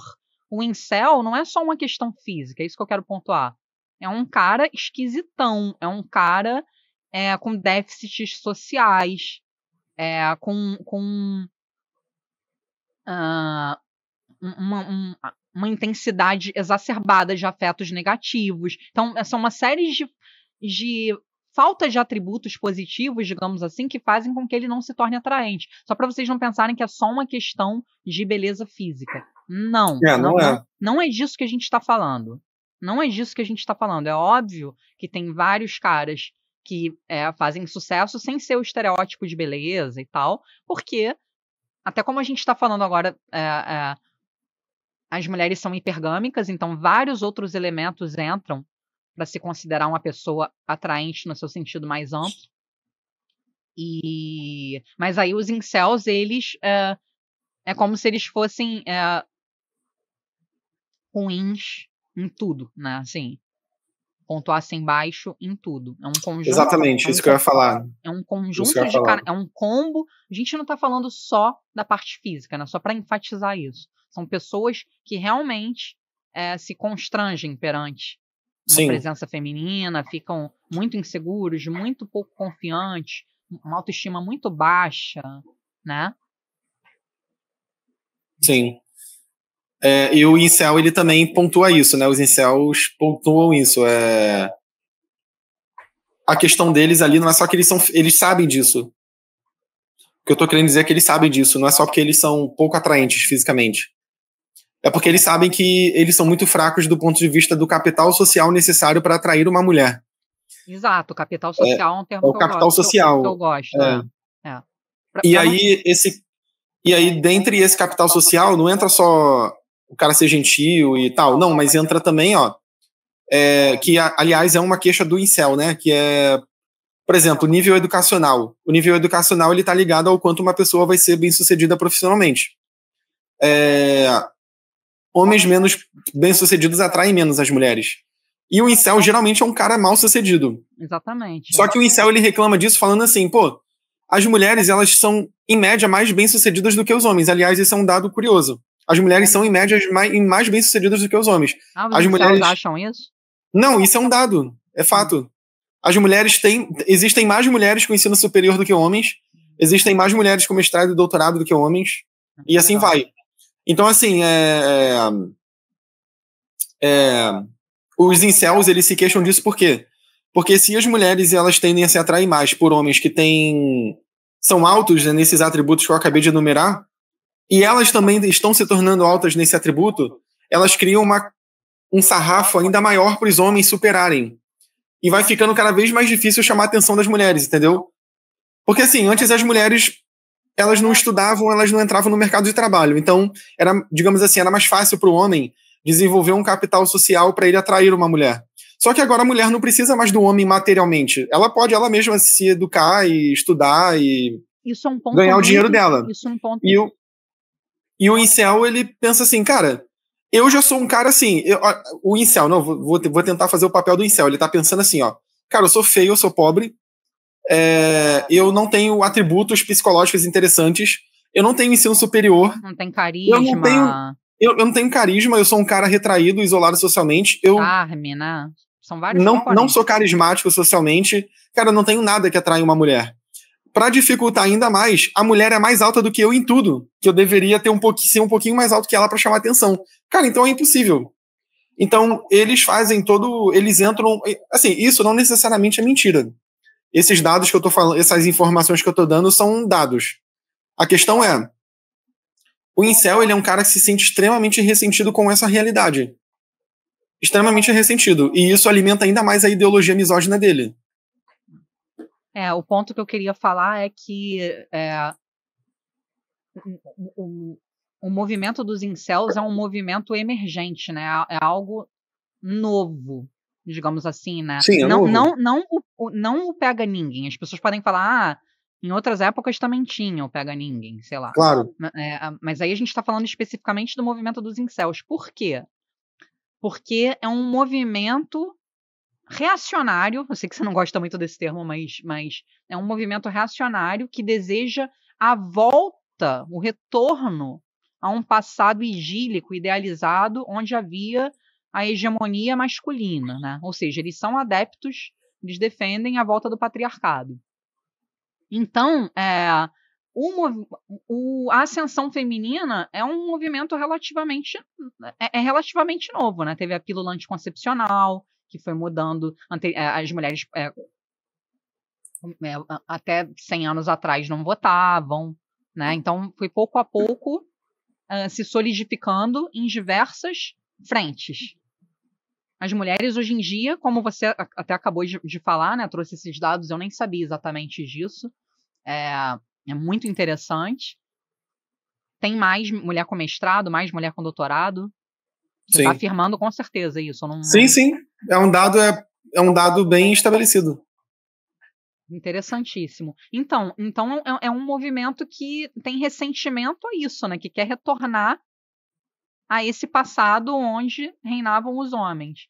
Eu ia falar alguma coisa e esqueci. Mas o que eu quero dizer é que todo progresso, eu não quero nem falar só progresso, toda situação, toda realidade. Progresso no sentido de que eu acredito que toda sociedade liberal, democrática, tenha como ideal a igualdade de gêneros, né? Acho que isso é uma coisa importante. Ter mulheres podendo concorrer a todos os cargos, assim como homens, é uma conquista muito importante, fundamental, e a igualdade de gênero é um pilar das sociedades democráticas e liberais. Igualdade em geral. Igualdade em geral, exatamente. Igualdade entre todos os indivíduos, independente de qualquer outra categoria, sexo, idade, exatamente. etc. Eu tô enfatizando isso porque o tema do episódio é incels, né? Sim. E misoginia e sexismo e tal. Então, assim, para usar um exemplo qualquer, esdrúxulo, sei lá, a primeira coisa que vem à minha cabeça. Eu comecei a treinar boxe e adoro treinar boxe. Isso representa um progresso na minha vida, digamos assim. Tô adquirindo um condicionamento físico, faz bem para minha autoestima, fiz amizades, etc, etc. Mas tudo tem uma contrapartida. Aí você pode se lesionar, você pode ter tomar um soco sem querer num treino e acontecer um acidente. Então, assim, tudo na vida vai ter sua contrapartida. Né? Você encontra o amor da sua vida, se apaixona, começa a namorar, isso implica no medo de perder a pessoa, isso implica em ter um pouco de ciúmes da pessoa. Enfim, as coisas não são monocromáticas. Então, uma coisa boa acontece, a partir dessa coisa boa, outras coisas boas vão acontecendo, como no caso o avanço das mulheres, a emancipação feminina, a igualdade de gênero, que são coisas maravilhosas, mas, como no exemplo que eu citei anteriormente, outros sintomas, outros efeitos colaterais emergem, como tudo na vida. Né? Então você vai fazer um doutorado, você termina um doutorado, adquire o título de doutor, novas responsabilidades aparecem.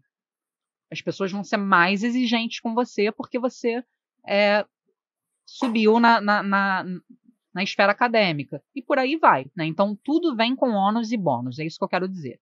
Então, a ascensão das mulheres, a emancipação das mulheres, que é um ganho histórico, social, maravilhoso, incrível e fundamental para o progresso civilizatório, também tem fenômenos reacionários, fenômenos reativos e sintomas não previstos que acontecem em função dessa nova realidade que se apresenta e que se desdobra.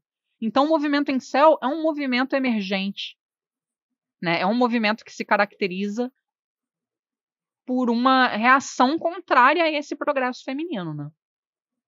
Então, é algo relativamente novo, também porque é um filho da revolução digital. Então, as pessoas podem falar, pô, mas tinha o pega ninguém na Idade Média, tinha o pega ninguém não sei onde e tal. Sim, vários fenômenos humanos estão presentes aí ao longo da história da humanidade. Só que tem essa especificidade, né, de serem grupos online da machosfera, que se reúnem, que ficam propagando discurso de ódio e discurso misógino online. Então, é um fenômeno bem forte, bem característico da nossa época, em reação até a esse empoderamento feminino grandioso que a gente vê. Né? Então, é um sintoma. É um sintoma do avanço feminino. Né? E assim, se você tem uma visão, voltando para a questão lá do machismo hostil, que é um machismo mais acentuado e piorado em relação ao machismo benevolente, né? Os termos não são meus, são da literatura. E o machismo hostil tende a ter uma relação maior com a orientação de dominância social, que a orientação de dominância social prega a supremacia de determinados grupos sobre outros. Dentro desse contexto que a gente está analisando, seria de um gênero sobre outro. Então, são pessoas que tendem a ver como um jogo como de soma zero, né? Não é, sei lá,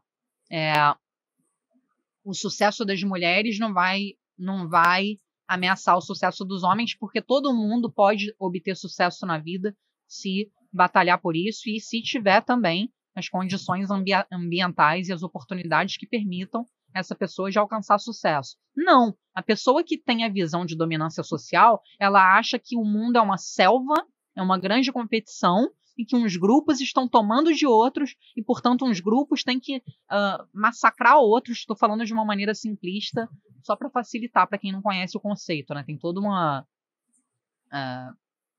sintomatologia específica. Mas são pessoas que tendem a ver o mundo como uma selva onde uns grupos são tem que trucidar outros, sei lá, tem que eliminar Sim. outros, ou tem que... E aí é um jogo de soma zero. Ora, se as mulheres estão tendo mais mestrado, mais doutorado, mais sucesso, são bem-sucedidas e tal, elas estão tomando as vagas. É o mesmo perfil da pessoa que é extremista anti-imigração ou anti qualquer coisa, né? Que vê o sucesso de outro grupo como sendo ameaçador a ele. Então, eu não sei se tu leu alguma coisa específica sobre isso, mas é porque eu não sei se o fenômeno dos grupos incels, se esses grupos estão ligados exatamente a um desejo pelo retorno de alguma espécie de patriarcado retirado do poder feminino. Eu acho que eles não teriam eles não teriam problema com o empoderamento feminino se com isso eles não fossem deixados de lado. Eu acho que esse que é o problema. Eu não acho que não é um gosto em si pela volta do patriarcado, eu acho. O problema deles é assim, cara, independente de como a sociedade tá, eu não tô pegando ninguém. É tipo isso. Se tivesse funcionando muito bem para eles e as mulheres estivessem empoderadas, para eles não ia. Eu acho que não ia ter problema. Olha, não me parece. Claro, esse pode ser um elemento que aparece na retórica. Sim, mas no entendimento aparece. que eu tenho, ele não me parece ser um elemento essencial que distingue essencialmente o incel de outros grupos, entendeu? Eu não. Da machosfera, você diz. De outros grupos, entendi. Não, é porque. Não, eu li coisas sim. Eu não tô falando da minha cabeça, não. Inclusive, esse termo masculinidade hegemônica aparece bastante em vários artigos. Não. Então, não é opinião minha, não. Faz parte da retórica incel mesmo. Só que eu acho que você traz um ponto interessantíssimo e pertinente, que é a questão psicológica, né? No final das contas, é um sofrimento exacerbado a partir do qual surgem essas retóricas como um mecanismo de defesa, né? Mas Sim. antes disso tem esse sofrimento da solidão, da rejeição, né? Eu falei de necessidade de pertencimento, de necessidade epistêmica. Porra, outra necessidade fundamental psicológica da nossa espécie, o Homo sapiens, é ser amado, é se relacionar, é ter carinho, é ter contato físico, é ter beijo e abraço, né? Claro, voltando à questão do contínuo, né? As pessoas são diferentes, as pessoas têm desejo sexual em níveis diferentes e desejo de se relacionar. Tem gente que não é muito de toque, de abraços, de beijo, né? As pessoas são diferentes. Agora, o ponto é, seres humanos querem carinho. Uns podem querer mais, outros menos, dentro dessa distribuição, mas é uma necessidade humana fundamental se relacionar. Sim. E aí, se o cara não pega ninguém nunca, tem essa insatisfação crônica e tal, pô, é uma necessidade psicológica básica. Né? Como beber água. Beber água é uma necessidade fisiológica básica. Imagina você ser privado de uma coisa que é diretamente explicativa da própria saúde mental. Sim, sim. Do que significa você experimentar afetos positivos, bem-estar subjetivo, etc. Eu lembrei de um outro artigo que eu li, fazendo essa relação entre crenças ideológicas como preditores de misoginia.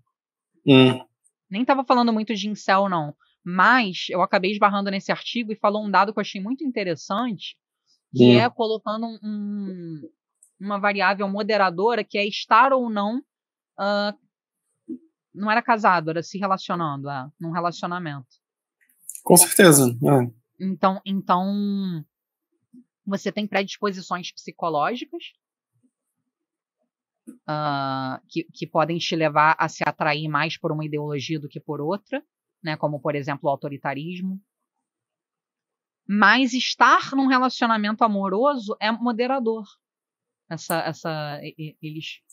O status de relacionamento é uma variável moderadora, quer dizer que separando dois grupos com aquela mesma orientação ideológica, mas separando-os em os que estão num relacionamento e os que não estão, isso criava um efeito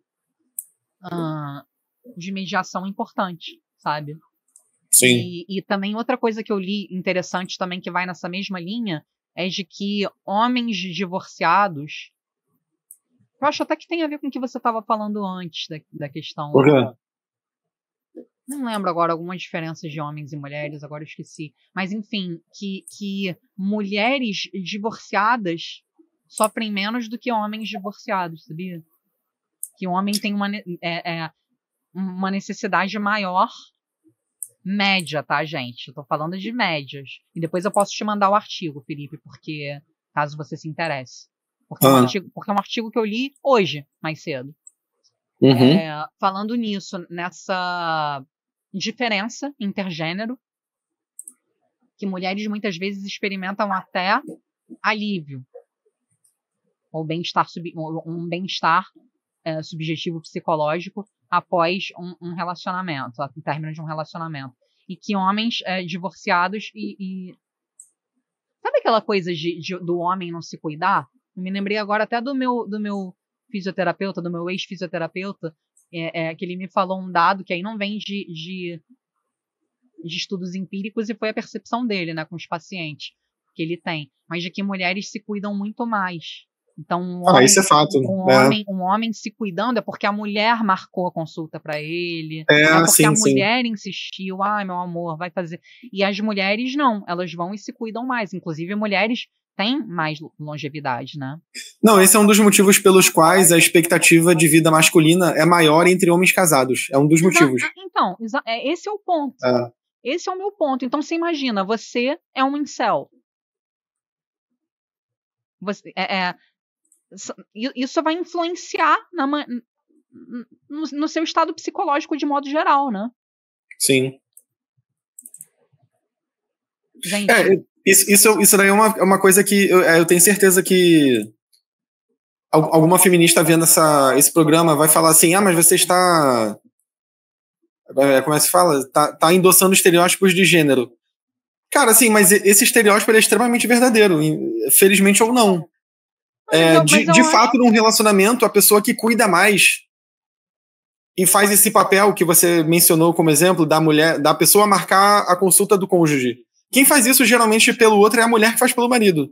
Então, isso aí é ponto batido. Mulher cuida muito mais dos pais idosos. Tem vários estudos sobre isso. Sim. Não é endossar estereótipo. O próprio Drauzio Varela tem um livro sobre mulheres presidiárias, depois dele ter feito Carandiru, e tem um outro aí clássico que ele fez também.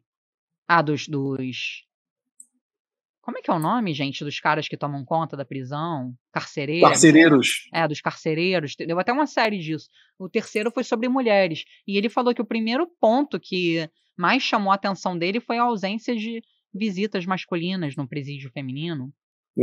E no presídio masculino vai filas de mulheres visitar seus maridos, seus filhos, seus irmãos.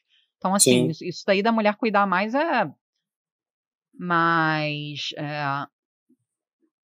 se alguém se incomodasse com isso, acho que a gente está até falando algo que mostra o empoderamento feminino, muito pelo contrário, porque se mulheres divorciadas, mulheres idosas, por exemplo, que tenham se divorciado, se cuidam mais, mostra até uma independência emocional em relação a estar num relacionamento, num casamento ou não.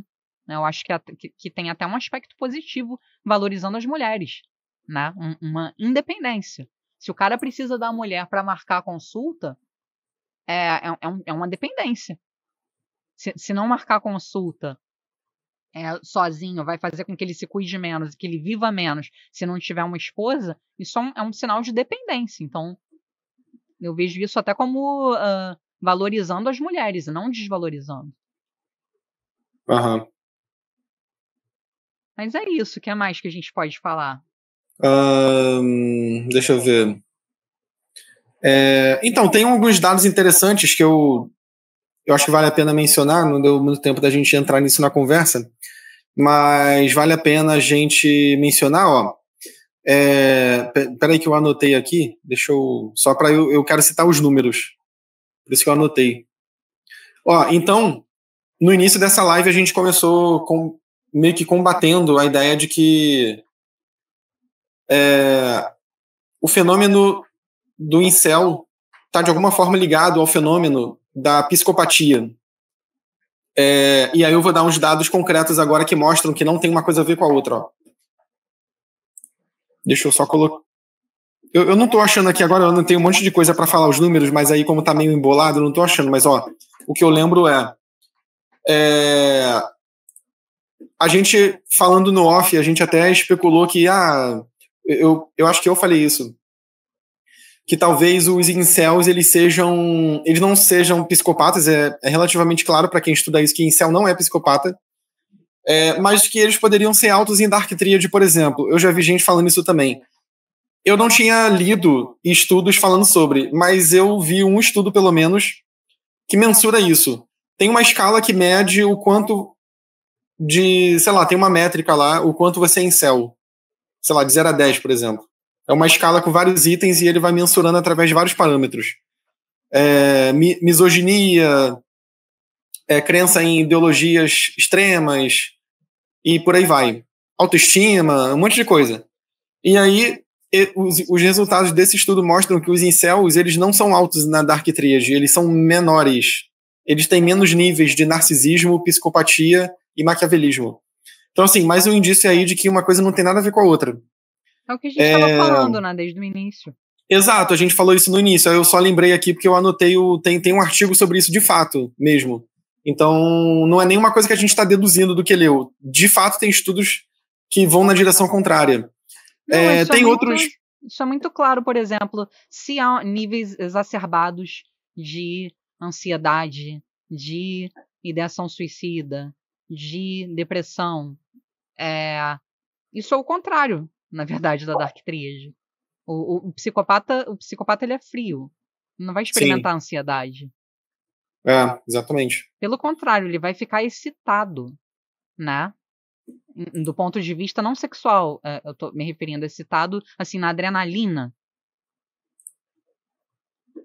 Ele não vai ficar triste, deprimido. Não tem empatia, não tem culpa, não tem... Na verdade, são direções opostas até, eu diria, né?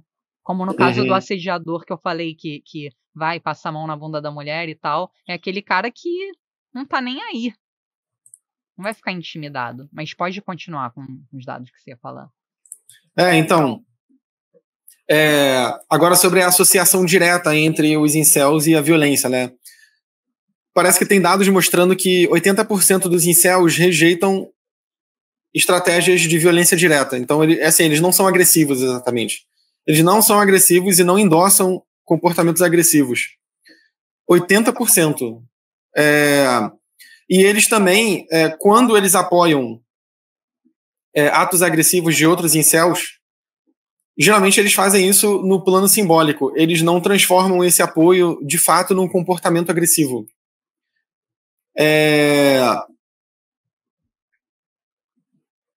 E aí tem, enfim, os artigos eles fazem questão de pontuar essa diferença entre a atitude negativa frente a um grupo, que no caso do incel é a mulher, daí a misoginia, e de fato comportamentos agressivos e violentos contra esse grupo. São duas coisas diferentes.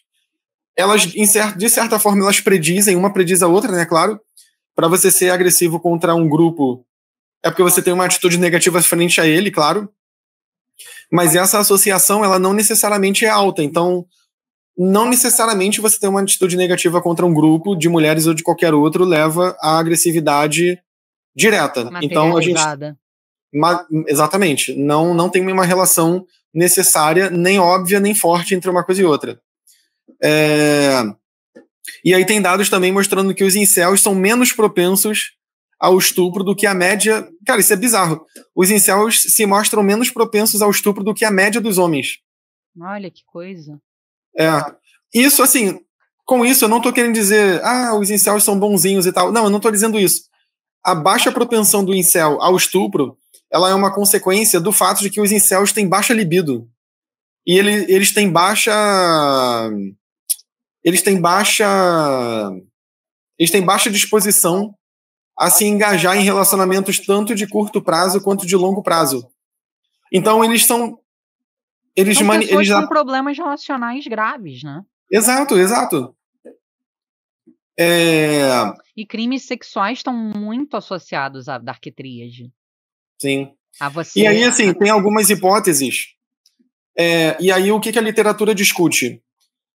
Dados os achados relacionados à misoginia, que mostra toda essa atitude negativa dos incels contra as mulheres, o que se discute é como que essa atitude negativa frente às mulheres não se traduz em comportamentos violentos. E aí tem várias hipóteses, tem várias teorias para explicar isso. Uma delas é simplesmente o que eu acabei de falar. É porque simplesmente uma coisa não equivale necessariamente à outra. E ponto. Tem uma outra teoria que é chamada de a hipótese da... É uma hipótese, na verdade, não é uma teoria. É a hipótese da sedação masculina. O que essa hipótese diz? É uma hipótese que diz que os incels, eles são usuários intensos de pornografia, né? Então, é como se o uso de pornografia satisfizesse. Ele fornece uma maneira de escoar o ímpeto competitivo e agressivo que eles teriam, dada a misoginia. Isso acontece não só com incels, na verdade. Não só com incels, exatamente. Com homens de maneira geral. Não, tem uma teoria, eu não sei qual é o nome dessa hipótese, mas eu também não sei o quanto ela gosta de prestígio acadêmico, então eu só vou falar, mas eu não tô querendo dizer que todo mundo acredita nela, não. Mas eu já li na literatura de pornografia que uma das hipóteses para diminuição, porque comparativamente a gente vive numa sociedade muito mais segura, tanto em termos de violência geral, quanto para as mulheres também. Crimes contra mulheres, agressão contra mulheres. Muito embora as agressões ainda estejam por aí, cara, incontestavelmente, a gente, nas últimas décadas, talvez no último século, a gente teve avanços incomensuráveis em relação a isso. A gente vive num mundo muito mais pacífico do que já viveu antes. Uma das hipóteses para isso é que, claro, além de muitos outros fatores, o fator que conduz a esse maior pacifismo é justamente a criação de mecanismos culturais para homens, especialmente homens, escoarem a sua agressividade e o seu ímpeto sexual, que é uma das coisas que leva à agressividade masculina, através da competição com outros homens. E um desses mecanismos culturais é a pornografia. Olha só que interessante. Eu não sei o quanto existem evidências dessa hipótese, mas é uma hipótese que está no jogo aí. E esse fator da baixa libido, eu não esbarrei com isso nas minhas leituras. Os estudos que falam sobre a disposição... Isso explica bastante também, né? Explica bastante, explica bastante. Porque Sim. Se você... a pessoa, digamos assim, que tivesse todo esse perfil psicológico, mas tivesse muita libido, ela poderia ou cometer crimes sexuais, né? Partir para o ataque no mau sentido. Sim. Ou querer lutar para sair dessa situação. E aí malhar, ir para terapia, se cuidar e tentar se relacionar com mulheres para satisfazer os seus desejos. Agora, não tendo o fracasso crônico na esfera amorosa, também pode ter esse componente, né? A pessoa não se... É como um fracasso crônico escolar para alguém que detesta estudar. Tipo, Sim. Já explica metade da coisa, né? Pode não ter tido oportunidade, claro. Pode não ter sido estimulado, claro. Mas você não gostar da coisa te faz buscar menos também, né? Total. Então sim. Faz bastante sentido. Eu não tinha esbarrado com isso. Agora eu estava lembrando, você falou a questão do patriarcado, de não ser necessariamente isso, mas é sim. Uma coisa que eu li em vários lugares, em vários artigos, é a a percepção subjetiva de perdas de direitos com os avanços femininos. Então, nesse sentido, eles se sentem como vítimas dos movimentos feministas, entendeu? O que vale ressaltar é uma característica psicológica, um sentimento subjacente a todo grupo que se vê como minoritário e injustiçado. A todo grupo. E, assim, o que eu vou falar agora, eu acho que vai desagradar tanto incels quanto feministas. É como sempre, eu tô desagradando todo mundo. Mas, assim, os incels, eles são um grupo identitário, e eles compartilham várias características com todos os outros grupos identitários. É um grupo identitário que tem uma identidade baseada na rejeição feminina, de homens rejeitados pelas mulheres. É basicamente isso. Sim. Homens com baixa autoestima e isso tudo que a gente está discutindo. E tem todas as características de todos os outros grupos e a questão que são identitários. Do vitimismo, do locus de controle externo. O vitimismo, externo. Exatamente, isso que eu ia falar. Então, assim, todo grupo minoritário tem um locus de controle externo. Ou seja, o grupo nunca se vê como minimamente culpado pelo cenário que ele está vendo como injusto. E ele pode estar certo, eu não estou dizendo que isso é errado, não. Ele pode estar certo, a causa pode ser externa mesmo. Mas o fato é que ele não tem essa percepção porque ele está certo. Ele tem essa percepção porque essa é uma característica de grupos que se consideram desfavorecidos. Estejam eles certos ou não nisso. Então, por exemplo, o grupo dos alemães que estavam sendo antissemitas na Segunda Guerra Mundial, eles também se viam dessa mesma forma. E o nazismo é uma ideologia identitária. E sabe o que eu estava pensando? Eu estava lembrando aquilo que a gente falou no início, né? Sobre um incel que arruma uma namorada e aí vai ser execrado pelo grupo porque tá traindo o grupo, né? Como é que você cedeu a uma mulher? Você se apaixonou, né? E aí ele vai até ser expulso, talvez, do grupo, né? Sim. Eu tava pensando assim, imagina uma pessoa num bairro desfavorecido, sei lá, da periferia do Rio de Janeiro, e aí todo mundo vai pra baile funk, todo mundo... A Jana, que trabalha pra mim, trabalha na casa do meu pai, e que é uma amiga, né, tá há muito tempo com a gente, é da mesma geração que eu, a gente troca muita ideia, ela me conta muitas coisas, né, do que ela passa na comunidade, dela, em Paradas de Lucas e etc, e é muito inteligente, muito perspicaz, enfim. E ela adora ler, ela fala errado, ela comete vários erros de português, mas ela é muito inteligente, curiosa, tem uma alta necessidade de cognição. Então, quando a gente está junto, a gente bate altos papos, ela se interessa muito por psicologia, por cultura. Ela, pra você ter uma ideia, ela já leu Lima Barreto, O Triste Fim de Policarpo Quaresma. Maneiro. Eu dei esse livro para ela e ela leu. Então, assim, é uma pessoa que fala errado, mas que é inteligentíssima e muito curiosa.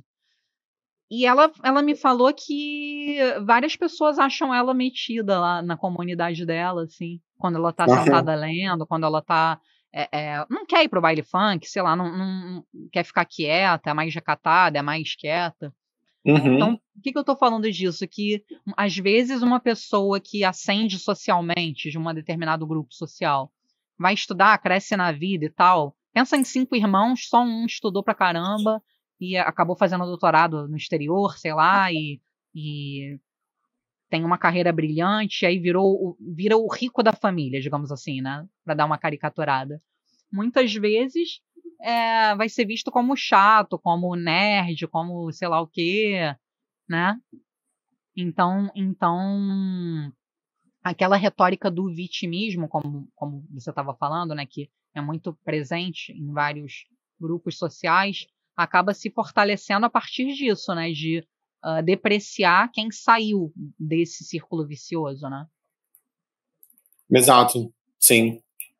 Então, o incel que está com seus pares nos fóruns online, vomitando discursos de ódio, falando mal de mulher, etc e tal, que começa a querer sair disso e encontra uma mulher, ele vai ser mal visto por aquele grupo, né? Sim, exatamente. Eu acho que a gente falou bastante coisa, acho que ficou uma discussão bem rica, né? A gente falou da série, falou sobre o que os estudos dizem sobre os incels, e eu acho que de resto é isso. Minhas últimas palavras são eu vou terminar falando sobre a série, vou reafirmar meu ponto. Eu não acho que o personagem da série é incel. Esse é o meu veredito. Eu não acho que ele seja. Uhum. Pode ser que ele seja um proto-incel, tipo, daqui a uns 10 anos ele vai se tornar um... Cara, talvez, mas a série não dá nenhum elemento pra concluir isso. Eu não acho que ele seja incel. E eu acho que essa série... Sinceramente, eu não achei essa série tão boa quanto as pessoas estão falando. Eu achei legal. Sobretudo por causa do tema. É um tema que eu acho interessante, é um tema que eu acho muito importante de ser tratado. Só que as pessoas estão levando a série pra um lado que a série... Eu não vejo o próprio roteiro da série indo para o lado que as pessoas estão levando de o personagem é incel, o personagem é psicopata, incel é um risco para a sociedade. E não... Cara, os estudos não apoiam essa visão. Não apoiam essa visão, simplesmente. É simples assim. Com isso, eu não estou querendo minimizar os crimes cometidos pelos incels, assim como eu não minimizaria nenhum crime cometido por ninguém. Claro. O que eu estou dizendo é, existem grupos muito mais perigosos e a galera passa pano. Eu não acho que os incels, eles são assim, eles são o risco para a civilização ocidental. Cara, tem grupos que representam riscos muito maiores. Então eu não diria que... Quem comete feminicídio, estupro, não é incel. Não, muito, pois muito é. raro. São os caras ultra narcisistas, ultra maquiavélicos. Então, o meu veredito é esse, e o meu veredito é: as pessoas estão superestimando a gravidade desse tema. Claro, dentro disso que a gente está falando, né? Eu não estou querendo dizer que um crime cometido por um incel não é grave. É grave. Mas eu estou falando, como grupo, os incels, eles são muito perigosos, eles representam um risco público. Não acho que representam. E eu também... eles não são psicopatas. Porque, por exemplo, se a gente for falar assim, crimes contra as mulheres é uma coisa gravíssima. No Brasil ocorre pra cacete. Crimes são gravíssimos, e crimes de assassinato cometidos contra qualquer pessoa é gravíssimo. Exatamente. O ponto é, se tem esse... Não, mas o que eu queria risco dizer... suficiente para ter essa histeria coletiva. Eu não acho que tem. O que eu queria dizer falando para as mulheres, claro que todo crime é gravíssimo, mas eu digo especificamente contra as mulheres. Se é algo gravíssimo, a gente tem que procurar entender quem comete esses crimes, né? Até para poder combatê-los. Né? Até para poder combatê-los. Se eu quero um país com menos crime sexual, com mais igualdade de gênero, com menos assédio sexual, com menos feminicídio, e no Brasil tem muito, e isso é horrível, e é um país ultramachista, eu tenho que entender o perfil psicológico de quem tende a cometer esses crimes.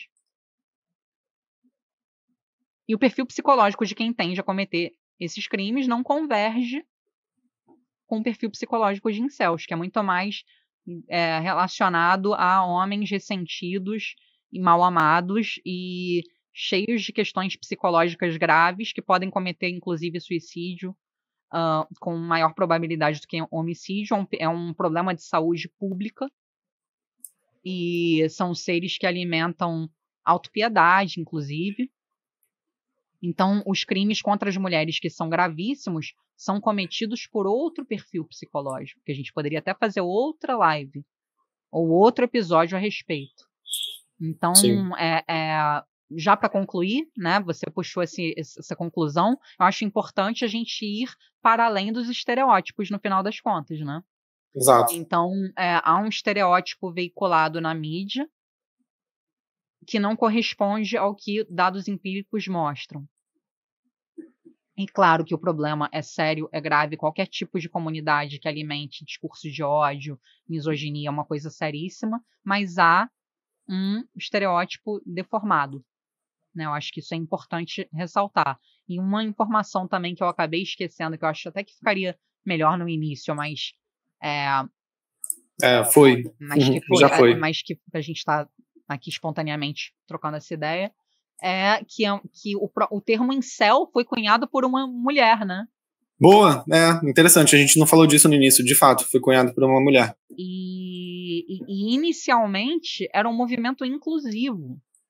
Era tipo uma espécie de Tinder, né? Daquela época, e hoje em dia é super comum as pessoas terem aplicativo, estarem no aplicativo, etc. Mas no início era uma espécie de busca de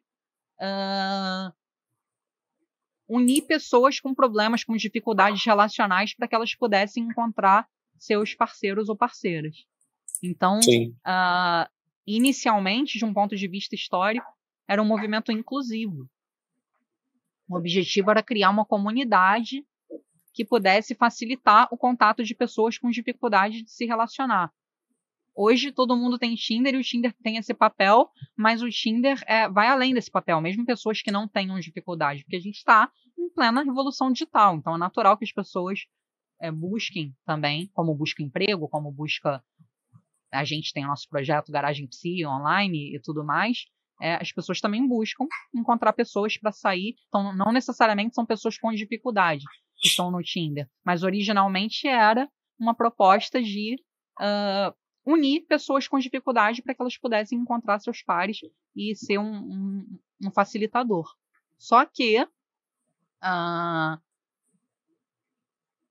como todo movimento na vida, né, é uma coisa dinâmica, ele acabou tomando esse rumo e seguindo por esse caminho do ódio, da misoginia e se distanciando da sua causa inicial. Sim. Então é isso. Com essas informações aí, com essa observação sobre a origem dos incels, acho que a gente pode encerrar. E se vocês gostaram do episódio, comentem, deem like. E se vocês querem dar sugestões sobre temas que a gente poderia gravar depois, até temas relacionados com o tema desse episódio, podem escrever também nos comentários que a gente vai ler depois e anotar como futura pauta. Exato. Então um abraço aí para todo mundo. Até o próximo episódio. Até o próximo, pessoal. Fechar a garagem.